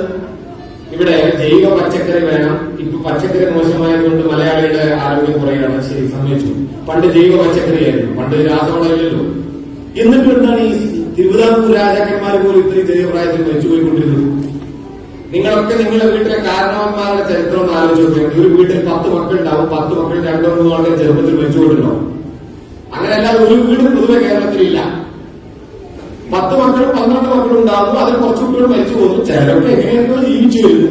ജീവിച്ചു വന്നവരുടെ ബാക്കിയായി നമ്മളൊക്കെ ഉണ്ടായി. അത്ര വിചാരിച്ചാൽ ഇതാണ് പഴയ കേരളം. അവിടെ നിന്ന് നമ്മൾ ഇന്ന് ഈ ഷഷ്ടിപൂർത്തി ആഘോഷം പ്രധാനമല്ലാത്ത, ഷഷ്ടിപൂർത്തി ഒരു യുവത്വപ്രാപ്തിയായി മാറുന്ന, 40 വയസ്സിൽ രാജാവ് മരിച്ചു കേൾക്കുമ്പോൾ തന്നെ പലരുടെയും കണ്ണിങ്ങനെ അത്ഭുതപ്പെടുന്നത് ഞാൻ കാണുന്നുണ്ടായിരുന്നു. അങ്ങനെ അത്ഭുതപ്പെടുന്ന ഒരു സമൂഹമായി മാറിയത് എങ്ങനെയാണ്? അത് കേരളത്തിലെ ആരോഗ്യ രംഗത്ത് കഴിഞ്ഞ വർഷങ്ങളിലുണ്ടായ, ഞാൻ പറഞ്ഞ വളരെ സ്റ്റേബിളായ മുന്നേറ്റത്തിന്റെ ഭാഗമാണ്. ആരോഗ്യ രംഗത്ത് നടന്ന, നമ്മുടെ പൊതു ആരോഗ്യ രംഗത്ത് നടന്ന മുന്നേറ്റം എന്ന് പറയുന്നത് ഇന്ത്യയിലെ തന്നെ മറ്റ് സംസ്ഥാനങ്ങളിൽ മിക്കതും സ്വപ്നം കാണാൻ കഴിയാത്ത കാര്യം. നിങ്ങൾ വെറുതെ നോർത്ത് ഇന്ത്യയിലേക്ക് സഞ്ചരിച്ചു നോക്കൂ. പ്രൈമറി ഹെൽത്ത് സെന്റർ മുതൽ നമ്മുടെ കേരളത്തിൽ നടന്ന മുന്നേറ്റം ഉണ്ടല്ലോ, അതിനെക്കുറിച്ച് ഓർത്തവർക്ക് അഭിമാനം തോന്നും. എന്ത് നിങ്ങൾ അവിടേക്ക് പോകണം? എത്രയോ വികസിത രാജ്യമായി ഇവിടേക്ക് വന്ന് നോക്കൂ.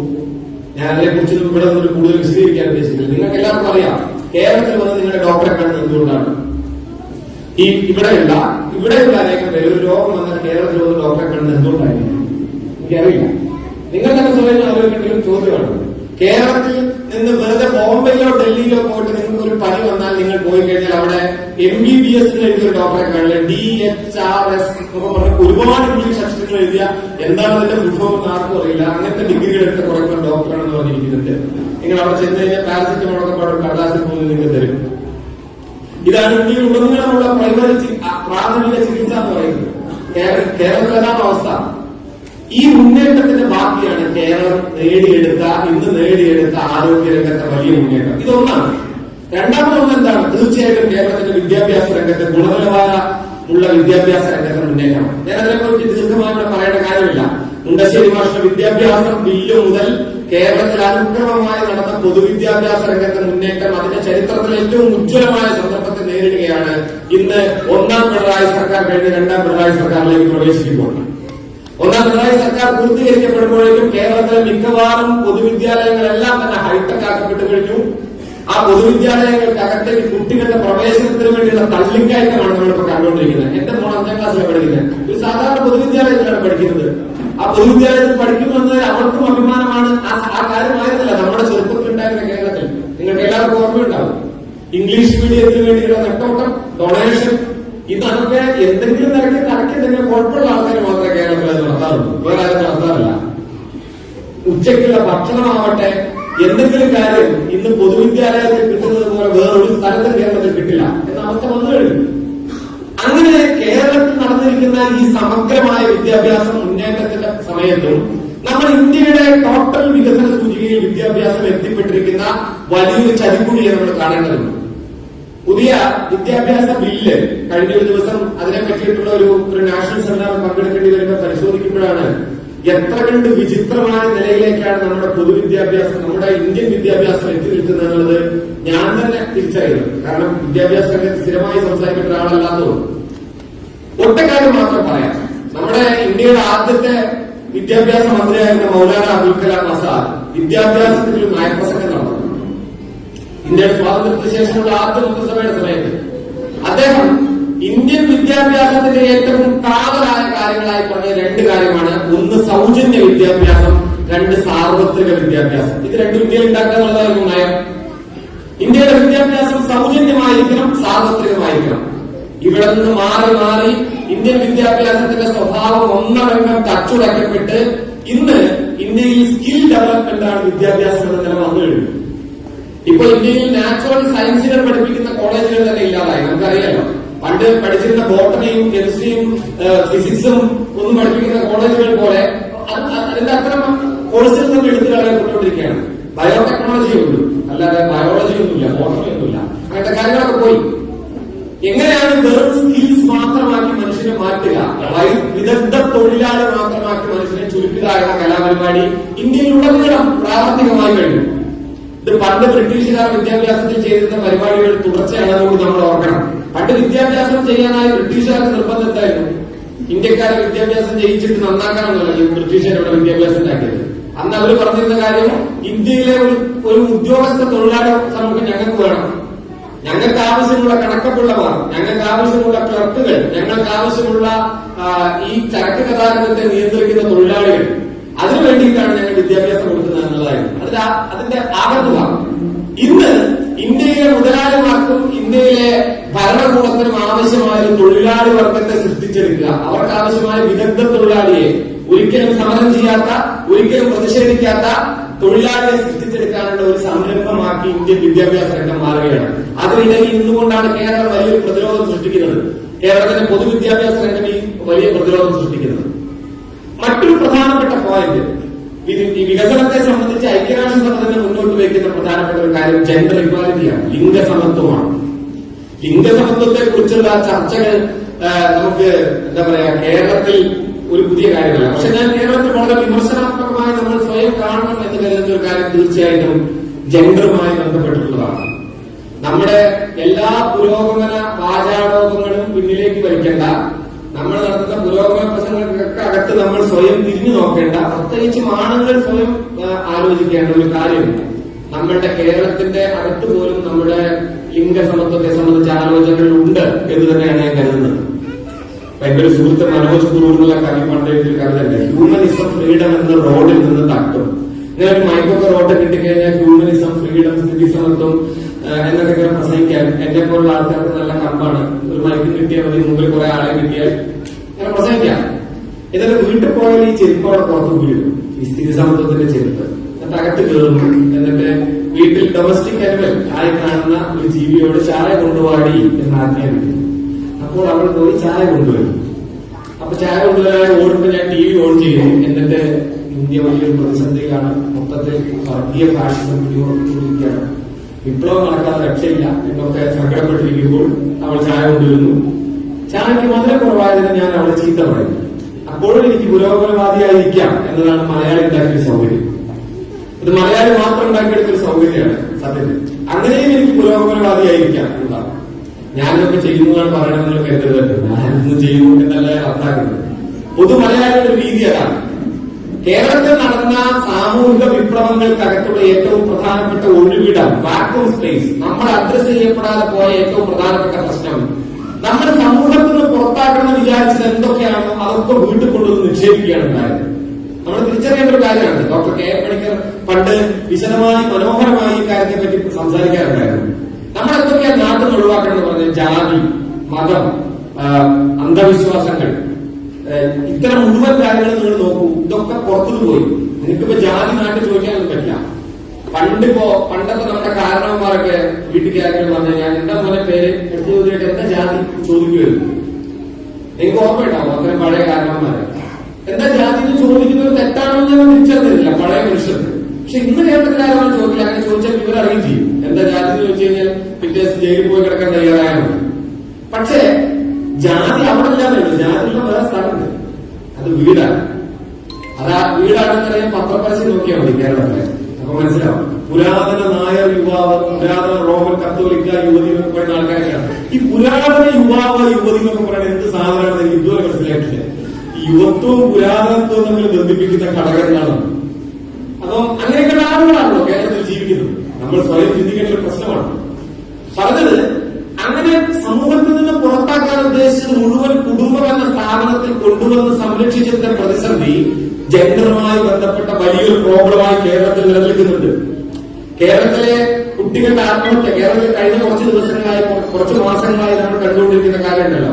പ്രണയക്കൊല എന്നൊക്കെ കേരളത്തിലെ മാധ്യമങ്ങൾ ചില എന്താ പറയാ ഓമന പേരുകളിട്ട് വിളിക്കുന്ന, എന്നെ പ്രണയിച്ചില്ല എന്നതുകൊണ്ട് പെൺകുട്ടിയെ ആക്രമിക്കുന്ന ആൺകുട്ടികൾ, അതുപോലെ തന്നെ വളരെ ചെറിയ ചെറിയ കാര്യങ്ങൾക്ക് ആത്മഹത്യ ചെയ്യുന്ന കുട്ടികൾ, ഇതൊക്കെ നമ്മൾ വളരെ വളരെ എന്താ പറയാ നോർത്ത് ഇന്ത്യയിലൊക്കെ കണ്ടിരുന്ന ഇത്തരം വാർത്തകൾ ഇപ്പൊ കേരളത്തിൽ വ്യാപകമായി കണ്ടുകൊണ്ടിരിക്കുകയാണ്. എന്താണ് ഇതിന് പിന്നിൽ ഒരു അടിസ്ഥാനം? നമ്മൾ ആലോചിക്കുന്ന ഒരു പ്രശ്നമാണ്. അത് കേരളത്തിൽ നമ്മൾ ഇന്ന് വരെ നേരിട്ട് അഭിമുഖീകരിക്കാത്ത കുടുംബത്തിനകത്ത് ജനാധിപത്യം എന്ന പ്രശ്നത്തെ നമ്മുടെ മുന്നിൽ വെളിപ്പെടുത്തി തരുന്നുണ്ട്. കുടുംബം എന്ന സ്ഥലം ജനാധിപത്യവൽക്കരിക്കപ്പെടാതെ യഥാർത്ഥത്തിൽ നമുക്ക് സാമൂഹ്യ സ്ഥാപനങ്ങളെ ജനാധിപത്യവൽക്കരിക്കാനാവില്ല എന്നതിന് മുകളിലാണ് വികസനത്തെ സംബന്ധിച്ചൊരു പ്രധാനപ്പെട്ട പ്രശ്നമായിട്ട് ജെൻഡർ ഇക്വാലിറ്റി മാറുന്നത്. നിങ്ങൾ നോക്കൂ, കുടുംബത്തിനകത്ത് ഒരു പരമാധികാരിയായി നിൽക്കുകയും അതിന് താഴെയുള്ള ഏതെങ്കിലും നിലക്കുള്ള താഴത്തെ ചില ആൾക്കാരായി ഒന്നുകിൽ സ്ത്രീ അല്ലെങ്കിൽ പ്രായമായവർ അല്ലെങ്കിൽ കുട്ടികൾ, ഇവരൊക്കെ വീട്ടില് ഏതെങ്കിലും നിലയ്ക്ക് ആണിന്റെ താഴെ പരിഗണിക്കുന്ന ആളുകളായി നിൽക്കുകയും ചെയ്യുന്ന ഒരു കുടുംബ വ്യവസ്ഥയ്ക്കകത്ത് നിന്ന് പുറത്തു വരുന്ന ഒരു കുട്ടിക്ക് സ്വാഭാവികമായും ആയിത്തീരാവുന്ന ഒരു കാര്യമാണ് സാമൂഹ്യ വിരുദ്ധരാവുക. വികസനം, യഥാർത്ഥത്തിൽ വികസനം എന്താണെന്നതിനെ പറ്റിയുള്ള കാഴ്ചയില്ലാത്ത ഒരാളായി തീരുക എന്നത്. ഇതാണ് കേരളത്തിൽ സംഭവിച്ച ഏറ്റവും പ്രധാനപ്പെട്ട പ്രശ്നം. ഹൈബികളും തല്ലുകൊണ്ട് വെറുതെ തന്നെ കരുതില്ല. ഞാൻ അതിനെപ്പറ്റി കൂടുതൽ വിശദീകരിക്കാൻ പറ്റുന്നില്ല. പറഞ്ഞു വന്നത് ഇത്ര മാത്രമാണ്. ജെൻഡർ എന്ന് പറയുന്നത് യഥാർത്ഥത്തിൽ കേരളത്തിലെ ഏറ്റവും പ്രധാനപ്പെട്ട ഒരു പ്രതിസന്ധിയായി തിരിച്ചറിഞ്ഞുകൊണ്ട് ആ കാര്യത്തിൽ മുന്നേറ്റം നടത്താൻ കഴിഞ്ഞ ഒരു 10 വർഷമായിട്ട് നമുക്ക് കഴിഞ്ഞിട്ടുണ്ടെന്ന് പറയാം. കേരളത്തിലെ പ്രധാനപ്പെട്ട കേസുകൾ പലതരത്തിലും വലിയ നീക്കങ്ങൾ കേരളത്തിൽ ഉണ്ടായ ഒരു കാലമാണ് കഴിഞ്ഞ കുറച്ച് വർഷങ്ങൾ. എങ്കിൽ പോലും നമ്മൾ യഥാർത്ഥത്തിൽ നേരിടേണ്ട പ്രധാനപ്പെട്ട ഒരു വികസന പ്രശ്നമായി നിലനിൽക്കുന്നുണ്ട്. മറ്റൊന്ന് ഇക്വാലിറ്റി എന്ന പ്രശ്നമാണ്. ഞാൻ അതിനെപ്പറ്റി ദീർഘമായി സംസാരിക്കാൻ ഉദ്ദേശിക്കുന്നില്ല. സമത്വം എന്ന് പറയുന്ന പ്രശ്നം നമ്മൾ യഥാർത്ഥത്തിൽ ഇതിനു മുൻപ് ഒരിക്കലും അഭിമുഖീകരിക്കാത്ത വിധം രൂക്ഷമായി കഴിഞ്ഞ ഒരു സാമൂഹ്യ സാഹചര്യം ഇന്ന് ഇന്ത്യയിലുണ്ട്. അംബേദ്കർ ഇന്ത്യൻ ജനാധിപത്യത്തിന്റെ പിറവിക്ക് ശേഷം, ഇന്ത്യൻ സ്വാതന്ത്ര്യത്തിന്റെ പിറവിക്ക് ശേഷം ആദ്യം നടത്തുന്ന ഒരു പ്രസംഗം നമുക്ക് 3 തരത്തിലുള്ള സമത്വങ്ങൾ അനിവാര്യമായും നാം ചർച്ച ചെയ്യേണ്ടതാണ് എന്നാണ്. ഒന്ന്, രാഷ്ട്രീയ സമത്വമാണ്, 2 സാമ്പത്തിക സമത്വമാണ്, 3 സാമൂഹിക സമത്വമാണ്. നമ്മൾ സമത്വം എന്നൊരൊറ്റ വാക്കുകൊണ്ട് പറയുമെങ്കിലും നമുക്ക് രാഷ്ട്രീയ സമത്വം നേടാനായോ എന്ന കാര്യം മാത്രമാണ് നമ്മുടെ സ്വാതന്ത്ര്യം യഥാർത്ഥത്തിൽ പരിശോധിച്ചത്. എനിക്കൊരു വോട്ടുണ്ട്, എനിക്കൊരു വോട്ടുള്ളത് പോലെ തന്നെ ഈ രാജ്യം ഭരിക്കുന്ന പ്രധാനമന്ത്രിക്കും ഈ രാജ്യം ഭരിക്കുന്ന യഥാർത്ഥത്തിൽ ഭരിക്കുന്ന മുതലാളിക്ക് ഓരോട്ടേ ഉള്ളൂ. അംബാനിക്കും ഓരോട്ടാണ്, എനിക്കും ഓരോട്ടാണ്.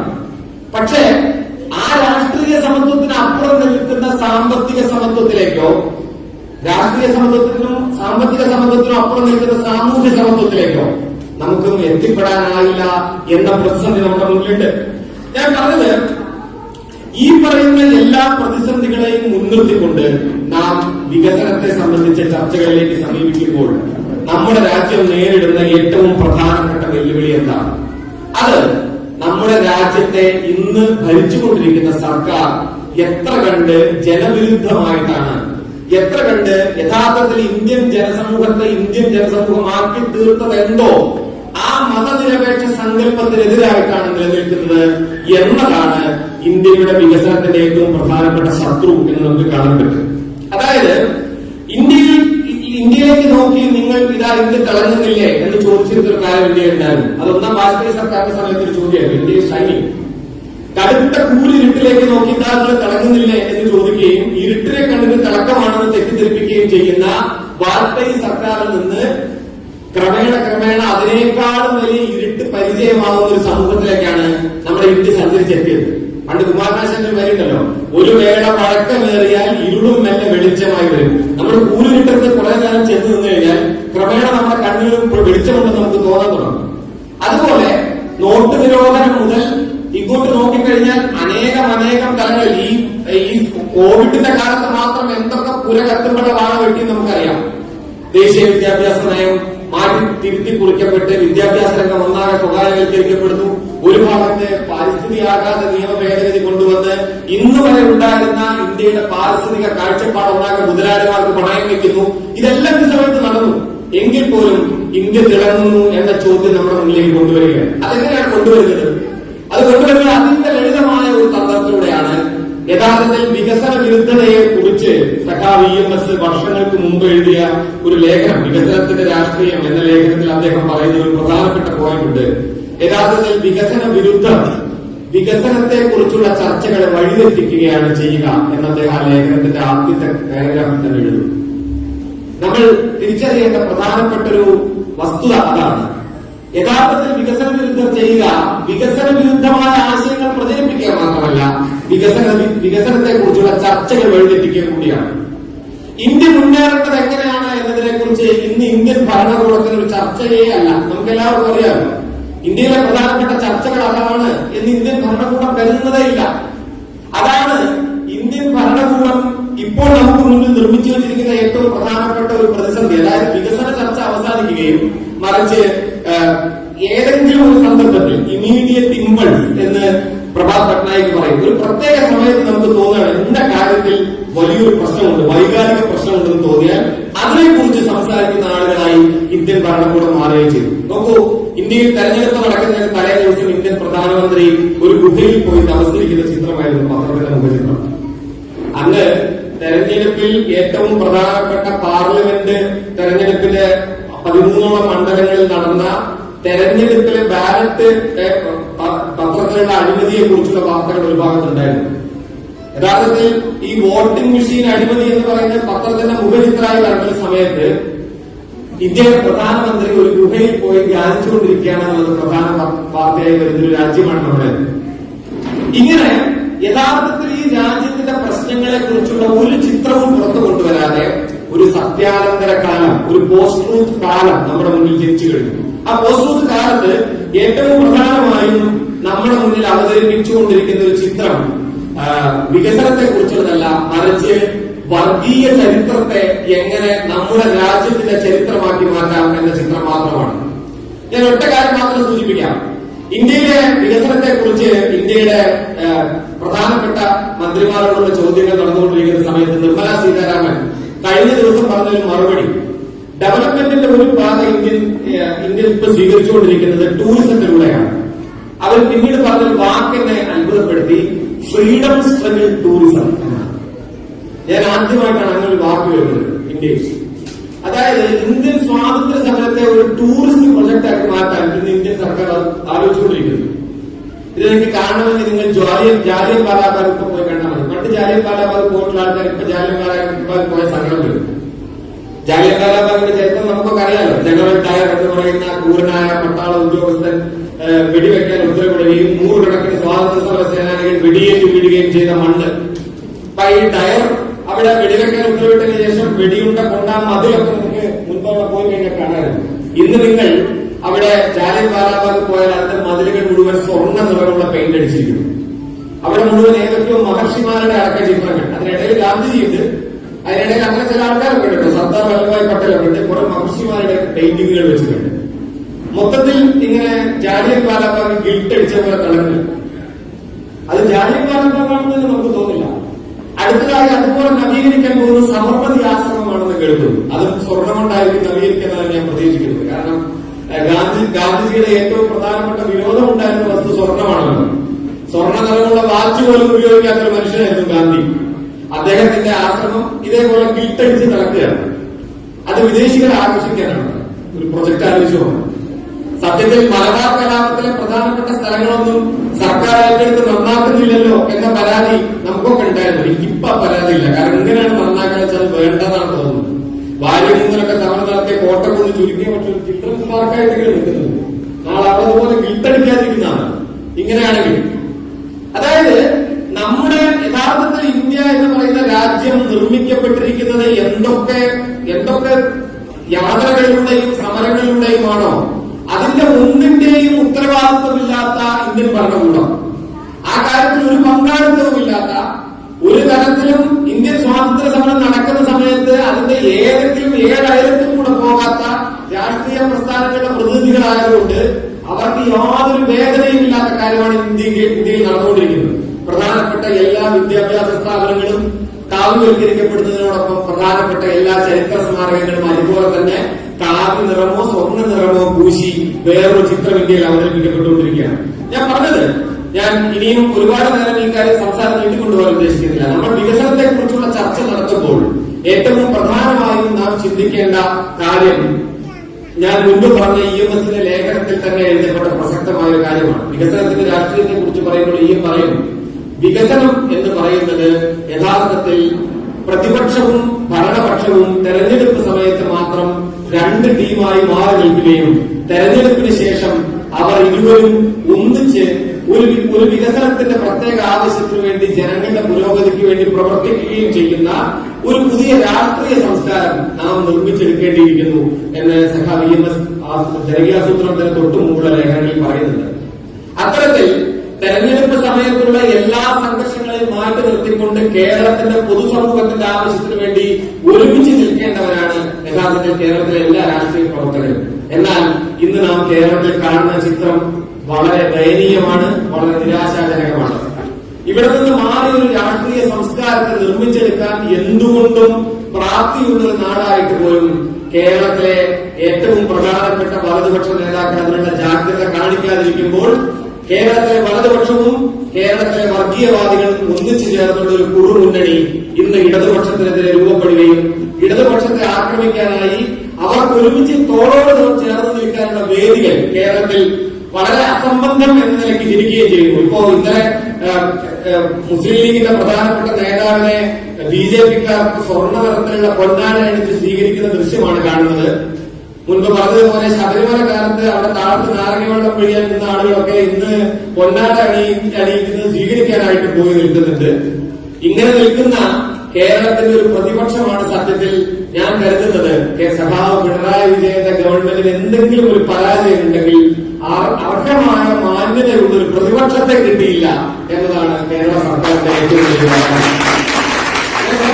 ഏറ്റവും വലിയ പരാജയം കണ്ടെത്തുന്നത്. കേരള സർക്കാർ അർഹിക്കുന്ന ഒരു പ്രതിപക്ഷം ഉണ്ടായിരുന്നു, അത് ഇതുവരെ ഉണ്ടായില്ല. അത് ഉണ്ടാവുമെന്ന് പ്രതീക്ഷിച്ചുകൂടാ. അങ്ങനെയാണ് നിലവിലുള്ള അവസ്ഥ. ലൂസായ മണ്ണും ആകാശത്തുകൂടെ പോകുന്ന ഫ്ലൈറ്റുകളും നോക്കിയിരിക്കുന്ന ഒരു പ്രതിപക്ഷത്തിന് ഏതെങ്കിലും നിലയ്ക്ക് ഇനി കേരളത്തിലൊരു ക്രിയാത്മക പ്രതിപക്ഷമാകാൻ പോലുമുള്ള കേൾക്കുണ്ടെന്ന് തോന്നുന്നില്ല. നാം വികസനത്തെ സംബന്ധിച്ചുള്ള ഒരു പുതിയ ധാരണ കേരളത്തിൽ മുന്നോട്ട് വയ്ക്കുകയാണ്.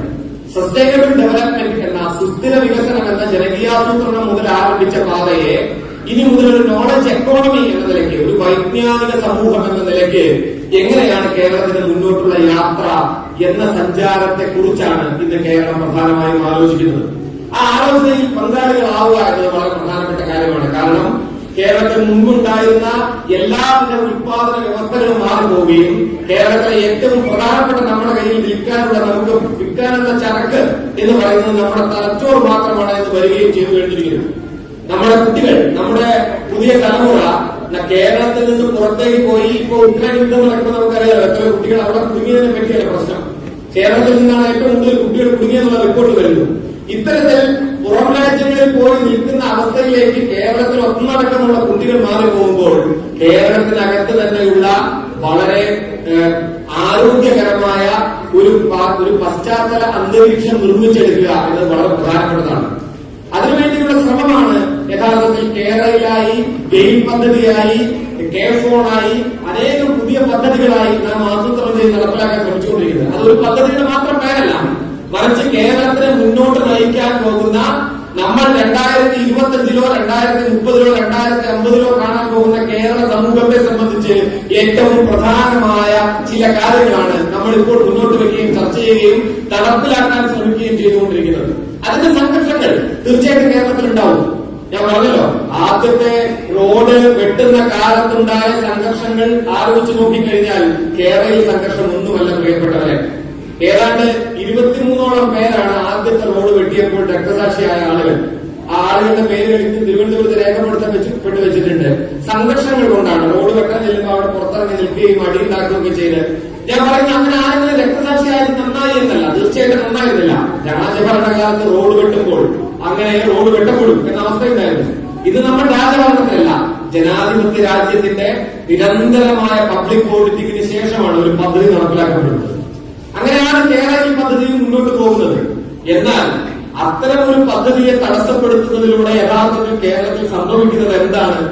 കേരളത്തിൽ അങ്ങോട്ടും ഇങ്ങോട്ടും കാസർഗോഡ് നിന്ന് തിരുവനന്തപുരത്തേക്ക്, ആ പ്രസ്താവന തന്നെ വളരെ നോൺസെൻസ് ആയിട്ടുള്ള ഒരു കാര്യമാണ്. കാസർഗോഡ് നിന്ന് തിരുവനന്തപുരത്തേക്ക് എത്തുന്നവർക്ക് വേണ്ടി മാത്രം ഒരു പ്രൊജക്ട് അല്ല. കേരളത്തിലുടനീളം അനേകം സ്റ്റോപ്പുകളുള്ള 1.5 മണിക്കൂർ കൊണ്ട് നമുക്ക് എറണാകുളത്തേക്ക് തിരുവനന്തപുരത്ത് നിന്ന് എത്തിച്ചേരാൻ പറ്റുന്ന ഒരു യാത്രാ സൗകര്യത്തെ കുറിച്ചാണ് നമ്മൾ സംസാരിക്കുന്നത് എന്ന വിഷയം ഗതിമാറ്റാനാണ് കാസർഗോഡ് നിന്ന് 4 മണിക്കൂർ കൊണ്ട് എന്തിനാണ് തിരുവനന്തപുരത്ത് എത്തുന്നതെന്ന് ചോദിക്കുന്നത്. പറഞ്ഞത് അത്തരത്തിലുള്ള പുതിയ അതിവേഗ റെയിൽപാത കേരളത്തിൽ വരുമ്പോൾ ഒരു റെയിൽപാത മാത്രമല്ല സംഭവിക്കുന്നത്, കേരളത്തിൽ ഒന്നാകെ ഉണ്ടാകുന്ന വ്യാവസായിക പുരോഗതിയുടെയും കേരളത്തിലേക്ക് വരുന്ന ഇൻവെസ്റ്റേഴ്സിന്റെ, നിക്ഷേപകരുടെ ഒന്നാകെയുള്ള സമീപനത്തിന്റെ വ്യത്യാസം കൂടിയാണ്. നിങ്ങൾ ആലോചിക്കുക, പുറത്തുള്ള മറ്റ് സംസ്ഥാനങ്ങൾ കൊടുത്തുകൊണ്ടിരിക്കുന്ന ഓഫറുകളൊന്നും കേരളത്തിൽ കൊടുക്കാനില്ല കേട്ടോ. കാരണം കേരളം ജനാധിപത്യവൽക്കരിക്കപ്പെട്ട പുരോഗമന ഗവൺമെന്റ് നിലനിൽക്കുന്ന ഒരു സ്ഥലമാണ്. ഇപ്പൊ ഗുജറാത്തിൽ കൊടുക്കാൻ പറ്റുന്ന ഒരു ഓഫർ ഉണ്ട്. ഗുജറാത്ത് പുറത്തുനിന്ന് വരുന്ന ഇൻവെസ്റ്റേഴ്സിന് കൊടുക്കുന്ന ഓഫർ 5 വർഷം ട്രേഡ് യൂണിയൻ സമരങ്ങൾ ഉണ്ടാവില്ല എന്നുള്ളതാണ്. 5 വർഷം ഒരു ട്രേഡ് യൂണിയൻ സമരവും ഇല്ല എന്ന് ആദ്യമേ എഴുതി ഒപ്പിട്ടിട്ട് ഇൻവെസ്റ്റേഴ്സിനെ സ്വാഗതം ചെയ്യുന്ന പരിപാടിയാണ് ഗുജറാത്തിൽ നടക്കുന്നത്. അത് കേരളത്തിൽ നടക്കാൻ പോകുന്നില്ല. അതിനുള്ള നാടല്ല കേരളം. നമുക്ക് എന്താണ് യഥാർത്ഥത്തിൽ അവരെ ആകർഷിക്കാനുള്ളത്? നമുക്ക് നൽകാൻ കഴിയുന്ന ഏറ്റവും മികച്ച പശ്ചാത്തല സൗകര്യങ്ങളാണ്. ആ പശ്ചാത്തല സൗകര്യം ഒരുക്കുന്നതിന്റെ ഭാഗമാണ് ഈ പറയുന്ന കാര്യങ്ങളെല്ലാം. അതുപോലെ തന്നെ കേരളത്തിലുടനീളമുള്ള മനുഷ്യരെ സംബന്ധിച്ച് ഏറ്റവും പ്രധാനപ്പെട്ട പ്രശ്നമാണ് ചുരുങ്ങിയ സമയം കൊണ്ട് ചുരുങ്ങിയ ചെലവിൽ സഞ്ചരിക്കുക എന്ന് പറയുന്നത്. ഇത് മനസ്സിലാക്കാൻ കഴിയാത്തതുകൊണ്ടല്ല, മറിച്ച് കേരളത്തിൽ നടക്കുന്ന മുഴുവൻ പ്രോസസ്സിനെ, മുഴുവൻ മുന്നോട്ടുള്ള പ്രക്രിയാപരമായ മാറ്റത്തെ, എന്ന് വെച്ചാൽ ഒറ്റയടിക്ക് വരുന്ന എന്തെങ്കിലും ഒരു പ്രൊജക്ടിന്റെ മുകളിൽ മാത്രമല്ല, ക്രിയാത്മകമായി പടിപടിയായി നടപ്പിലാക്കപ്പെടുന്ന ഏത് പദ്ധതിയെയും രാഷ്ട്രീയമായ ദുർത്തലാക്കുകൾ കൊണ്ട് മാത്രം എതിർത്ത് തോൽപ്പിക്കുക എന്നൊരു ശ്രമമാണ് കേരളത്തിലെ വലതുപക്ഷം ഏറെക്കാലമായി നടത്തിക്കൊണ്ടിരിക്കുന്നത്. അങ്ങനെ രാഷ്ട്രീയമായ ദുരുപദിഷ്ടമായ വേറെ തരത്തിലുള്ള ലക്ഷ്യങ്ങൾ മാത്രമുള്ള ഒരു ശ്രമമാണ് ഇന്ന് കേരളീയ പദ്ധതിക്കെതിരെ കേരളത്തിൽ നടക്കുന്നത്. മനസ്സിലാക്കാൻ കൂടുതൽ പാഴൂർ പഠിപ്പുരയിൽ പോയി നോക്കേണ്ട കാര്യമൊന്നുണ്ടെന്ന് ഞാൻ കരുതുന്നില്ല. എന്തായാലും ഒരു ഓർമ്മയ്ക്ക് മുന്നിൽ ഞാൻ ഈ സംസാരം ഇപ്പോൾ അവസാനിപ്പിക്കാം എന്ന് കരുതുകയാണ്. അതായത് കഴിഞ്ഞ ദിവസം കണ്ണൂരിൽ നിന്ന് വരുന്ന കേരളത്തിന്റെ പ്രധാനപ്പെട്ട നേതാവായ സുധാകരൻ പറഞ്ഞുകൊണ്ടിരുന്ന ഒരു കാര്യം, കേരളത്തിലെ ഏറ്റവും അഭിമാനകരമായ സ്വാതന്ത്ര്യ സമര കാലത്ത് പോലും ആളുകൾക്ക് നടന്നിട്ട് സ്വാതന്ത്ര്യ സമരം ചെയ്യാൻ പറ്റി. ഒരു പ്രസ്താവന എനിക്ക് വളരെ ഇഷ്ടപ്പെട്ടു. വംശി നാരായണ പിള്ളയൊക്കെ നടന്നിട്ടാണ് സമരം ചെയ്തത്. അങ്ങനെ സഞ്ചരിച്ച മനുഷ്യരുടെ നാടാണ് ഇവിടെ എന്തിനാണ് റെയിൽപാത എന്നൊക്കെയാണ്. അതായത് ദണ്ഡിയാത്ര നടന്നുകൊണ്ട് എന്തിനാണ് റെയിൽപാത എന്ന് ചോദിക്കുന്നത് പോലെ പ്രത്യേകമായ ചില ക്യാൻവാസുകൾ കണ്ടിട്ടോ. ഗാന്ധി റെയിലിനെ എതിർത്തിട്ടുണ്ട് എന്ന കാര്യത്തേക്ക് ഇപ്പൊ പെട്ടെന്ന് കോൺഗ്രസിന് ഓർമ്മ വരികയാണ്. ഗാന്ധി റെയിലിനെ എതിർത്തു എന്നതും ഇവിടെയായിട്ട് യാതൊരു പ്രസക്തിയില്ലാത്ത കാര്യമാണ്. ഗാന്ധി റെയിലിനെ എതിർത്തത് ഹിന്ദു സ്വരാജിന്റെ കാലത്ത് വേറെ കാര്യങ്ങളെ മുൻനിർത്തിക്കൊണ്ടാണ്. അതിനോട് നമുക്ക് യോജിപ്പൊന്നുമില്ല, അത് വേറെ കാര്യം. ഗാന്ധിയുടെ പ്രശ്നം ഭയങ്കര രസമായിരുന്നു. ഗാന്ധിക്ക് ഇങ്ങനെ ഒരുപാട് കാര്യങ്ങളിൽ ഗാന്ധിയുടെ ആശയങ്ങളോട് നമുക്ക് വിയോജിപ്പുണ്ട്. ഗാന്ധി പറഞ്ഞത് തീർത്ഥാടക കേന്ദ്രങ്ങളിലേക്ക് ആളുകൾക്ക് വളരെ കഷ്ടപ്പെട്ട് വേണം പോവാൻ. നമുക്കിപ്പോ ശബരിമലയ്ക്ക് പോകുന്നു ഇതൊക്കെ വളരെ പ്രയാസപ്പെട്ട് വേണം പോവാൻ. ഈ ട്രെയിൻ സർവീസ് ആരംഭിക്കുന്നത് തീർത്ഥാടന കേന്ദ്രങ്ങളിലേക്കുള്ള ഭക്തരുടെ യാത്ര എളുപ്പത്തിലാണ്. അത് ആളുകളുടെ വിശ്വാസത്തെ ബാധിക്കുന്ന ഒരു പ്രശ്നമാണ്. അതുകൊണ്ട് ട്രെയിൻ വേണ്ട, റെയിൽവേ തെറ്റാണ് എന്ന് പറഞ്ഞൊരു ഗാന്ധിയുണ്ട്. അങ്ങനെ ഗാന്ധി ഉണ്ടായിരുന്നുകൊണ്ട് ഗാന്ധി പൂർണ്ണമായും അവഗണിക്കപ്പെടേണ്ട ആളാവുന്നില്ല. കാരണം ഗാന്ധി നിരന്തരമായ ഒരു തിരുത്തിന്റെ പേരാണ്. ഗാന്ധിയുടെ യഥാർത്ഥത്തിലുള്ള അർത്ഥം എന്താണെന്ന് വെച്ചാൽ ഗാന്ധിയുടെ നിരന്തരമായ തിരുത്താണ്. ഇന്ത്യ യഥാർത്ഥത്തിൽ ഹിന്ദുക്കളുടെ രാഷ്ട്രമാണെന്ന നിലയ്ക്കുള്ള പ്രസ്താവനകൾ വരെ ആദ്യം പറഞ്ഞ ഗാന്ധി ഇന്ത്യ എന്ന മതേതര രാഷ്ട്രത്തിന് വേണ്ടി നിലകൊള്ളുന്ന മുസ്ലിങ്ങൾക്ക് ലഭിക്കാൻ അർഹമായ അവകാശമുള്ള പണത്തിനു വേണ്ടി, പാകിസ്ഥാന് ലഭിക്കേണ്ട പണത്തിനു വേണ്ടി ഇന്ത്യയിൽ സത്യാഗ്രഹം എടുക്കുന്ന ഗാന്ധിയായി മാറിയിട്ടാണ് ഗാന്ധിയുടെ മരണത്തിലേക്ക് സഞ്ചരിച്ചെത്തുന്നത്. ഗാന്ധി നിരന്തരമായ ഒരു തിരുത്തിന്റെ പേരാണ്. ആ ഗാന്ധി എടുത്തിട്ടാണ് ഇപ്പോൾ റെയിൽവേ സമരത്തിൽ ചിലർ ഉദ്ധരിക്കുന്നത്. എന്തൊരു വിരോധാഭാസമാണെന്ന് നോക്കൂ. ഗാന്ധി സാഹിത്യം എന്ന ഒരു പാരാവാരത്തിനകത്ത് നിന്ന് എടുത്തിട്ട് ഇങ്ങോട്ട് ഉദ്ധരിക്കുക. മറുഭാഗത്ത് കണ്ണൂരിലെ ഓർമ്മകളെ പറ്റി പറയുമ്പോൾ അവസാനമായി ഒരു കാര്യം കൂടി പങ്കുവെച്ച് ഞാൻ നിർത്താമെന്ന് ഉദ്ദേശിക്കുന്നു. യഥാർത്ഥത്തിൽ കേരളം നിലനിൽക്കുന്നത് ഈ പറയുന്ന കോൺഗ്രസുകാർ നടത്തിയ വിമോചന സമരം കൊണ്ടോ ബിജെപിക്കാർ ഇന്നലെയോ മിനിഞ്ഞാനോ ചാനൽ ചർച്ചകളിൽ വന്നിരുന്ന് നിർമ്മിച്ചെടുക്കപ്പെട്ട അവരുടെ ഒരു എന്താ പറയാ ഈ സോഷ്യൽ മീഡിയയിലും ചാനലുകളിലും മാത്രമുള്ള തെരഞ്ഞെടുപ്പ് നടക്കുന്നവരെ വലുപ്പം തന്നെ നമ്മൾ കാണുന്നുണ്ടല്ലോ. ഇപ്പൊ കേരളത്തിൽ തെരഞ്ഞെടുപ്പ് നടന്നു കഴിയുമ്പോ ഈ കേരളം ഭരിക്കണോ ഭരിക്കണ്ടേ എന്നാണ് ഞങ്ങൾ ആലോചിച്ചുകൊണ്ടിരിക്കുന്നത്. കേരളത്തിലെ മുഖ്യമന്ത്രി കസേരയ്ക്ക് കുപ്പായം തുന്നികളൊക്കെ ജില്ലയിലുണ്ടായിരുന്നു. മുഖ്യമന്ത്രി അവരുടെ ഓഫീസുകൾ അവിടെ എടുത്തിട്ടിരുന്നു. അതാണ് അവസ്ഥ. ഇത് എന്തായാലും റിസൾട്ട് വന്നപ്പോഴുള്ള അവസ്ഥ നമുക്കറിയാം. ഈ പറയുന്ന ആളുകളൊന്നുമല്ല കേരളത്തെ നിർമ്മിച്ചെടുത്തത്. ഇന്ന് കേരളത്തിന്റെ KPCC പ്രസിഡന്റായിരിക്കുന്ന മഹാനും ഒക്കെ ജനിച്ച ആ കണ്ണൂരിലെ കയ്യൂർ എന്ന് പറയുന്ന സ്ഥലത്ത് പണ്ട് നടന്നൊരു സമരമുണ്ട്, കയ്യൂർ സമരം. അത് ഓർമ്മിച്ചുകൊണ്ട് ഞാൻ ഈ സംസാരം അവസാനിപ്പിക്കാൻ കരുതുന്നു. കയ്യൂർ സമരത്തിൽ ബ്രിട്ടീഷ് സാമ്രാജ്യത്വത്തിനെതിരെയും നാടുവാഴിത്തത്തിനെതിരെയും നടന്ന കയ്യൂർ സമരത്തിന്റെ ഒടുവിൽ ബ്രിട്ടീഷുകാർ 4 പേരെ തൂക്കുമരത്തിന് വിധിക്കും. അതിന്റെ ചരിത്രത്തിലേക്കൊന്നും ഞാൻ അധികം കടന്നു പോകുന്നില്ല. മഠത്തിലപ്പു, ചിരുകണ്ഠൻ, കുഞ്ഞമ്പു, പള്ളിക്കൽ അബൂബക്കർ, ഇങ്ങനെ 4 പേർ.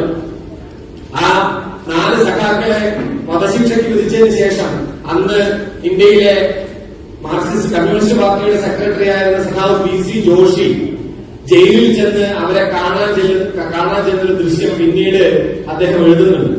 ഒരനുഭവം. അതൊക്കെ സഖാവ് കൃഷ്ണപിള്ളയും ഒക്കെ ആയിട്ടാണ് സഖാവ് PC ജോഷി ആ 4 സഖാക്കളെ കാണാൻ പോകുന്നത്. പിറ്റേന്ന് തൊട്ടടുത്ത ദിവസം ഈ 4 സഖാക്കൾ തൂക്കുമരത്തിലേറാൻ പോവുകയാണ്. അവരെയാണ് ചെന്ന് കാണുന്നത്.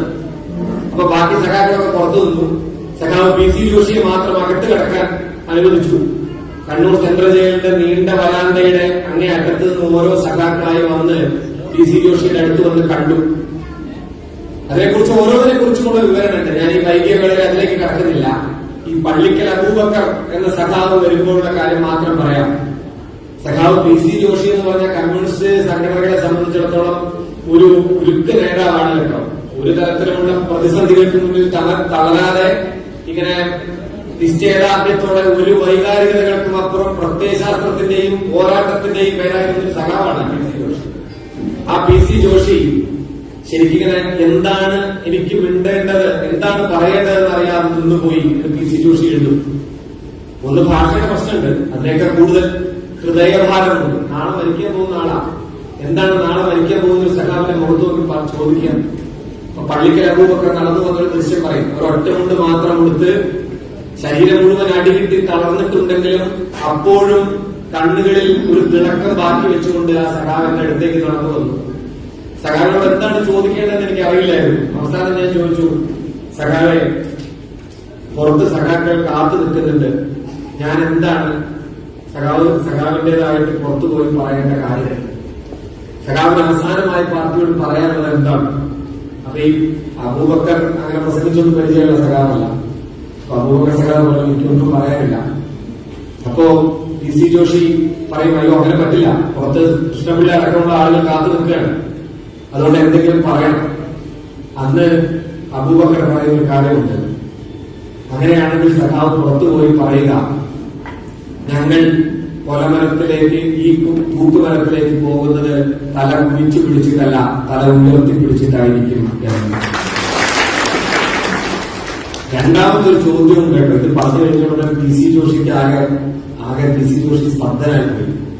അദ്ദേഹം അവസാനമായിട്ട് ചോദിക്കും, സഖാവെ എന്തെങ്കിലും പാർട്ടി ചെയ്തു തരേണ്ടതായിട്ടുണ്ടോ? നമ്മുടെ ഒരു ചെറിയ പാർട്ടിയാണ്, ഇന്നത്തെ പോലെ കേരളം ഭരിക്കുന്ന പാർട്ടിയോ ബാങ്കുകൾ സ്വന്തമായിട്ട് ഉള്ള പാർട്ടിയോ സഹകരണ സംഘം സ്വന്തമായിട്ടുള്ള പാർട്ടിയോ പഞ്ചായത്തുകൾ മുനിസിപ്പാലിറ്റികൾ ഭരിക്കുന്ന പാർട്ടിയോ ഒന്നുമല്ല. പാർട്ടി പ്രവർത്തകർ മിക്കവാറും ഒടുവിലാണ്. എങ്കിൽ പോലും സഖാവിന് അവസാനമായി എന്തെങ്കിലും പാർട്ടി ചെയ്തു തരേണ്ടതായിട്ടുണ്ടോ? കഴിയുന്നതാണെങ്കിൽ ആകുന്നതാണെങ്കിൽ പാർട്ടി അത് ചെയ്തു തരും. അബൂബക്കർ സഖാവ് ഒന്നുമില്ല. വീണ്ടും ചോദിക്കും, അങ്ങനെയല്ല എന്തെങ്കിലും ഉണ്ടെങ്കിൽ സഖാവിന് പറയാം. അപ്പൊ സഖാവ് രണ്ട് ആവശ്യങ്ങളാണ് പറയുക. അബൂബക്കർ പറയുന്ന രണ്ട് ആവശ്യങ്ങളുണ്ട്. ഒന്നാമത്തെ ആവശ്യം പ്രായമായ ഉമ്മയെ നോക്കണം. പ്രായമായ ഉമ്മയെ നോക്കുക എന്ന് പറയുന്നതിന് വേറെ ആരോടെ ഇല്ല. രണ്ട് അനിയന്മാരാണുള്ളത്, അവർ രണ്ടുപേരും ചെറിയ കുട്ടികളാണ്, അവർക്ക് ഉമ്മയെ നോക്കാനുള്ള പ്രായമായിട്ടില്ല. അതുകൊണ്ട് ഉമ്മനെ നോക്കണം. ഏത് മകന്റെയും ഒരു ആവശ്യം. രണ്ടാമത്തെ ഒരു ആവശ്യമുണ്ട്, അതാണ് ഇപ്പോൾ അത് ആലോചിക്കുമ്പോൾ പോലും എനിക്കൊക്കെ എന്താ പറയാ ഇങ്ങനെ ഗൂസ് വരും. രണ്ടാമത്തെ ആവശ്യം, സഖാവെ ഈ രാജ്യം ഭരിക്കുന്ന ബ്രിട്ടീഷുകാരെ കുറിച്ചോ നമ്മളെ അടക്കി ഭരിക്കുന്ന നാടുവാഴ്ത്തത്തെ കുറിച്ചോ ഈ നാടിനെ മുന്നോട്ട് സഞ്ചരിക്കാൻ സമ്മതിക്കാത്ത ഈ നാട്ടിലെ അനേകം പ്രമാണികളെ കുറിച്ചോ ധാരണ വരാനുള്ളൊരു പ്രായം എന്റെ അനിയന്മാർക്കായിട്ടില്ല. അവർ കുട്ടികളാണ്. അവർ വളർന്നു വരുമ്പോൾ നിങ്ങൾ അവരെ ഈ നാടിനു വേണ്ടി പോരാടാൻ കെൽപ്പുള്ള സഖാക്കളാക്കി വളർത്തണം. ആലോചിച്ച് നോക്കണം കേട്ടോ.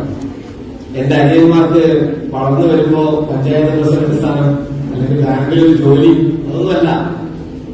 എന്റെ ജീവൻ, എന്റെ രക്തം, ഞാൻ ഈ നാടിന്റെ സ്വാതന്ത്ര്യത്തിന് വേണ്ടി, ജന്മിത്തത്തിന്റെ ദുഷ്പ്രഭുത്വത്തിനെതിരായ പോരാട്ടത്തിന് വേണ്ടി നാളെ എന്റെ ജീവൻ സമർപ്പിക്കുകയാണ്.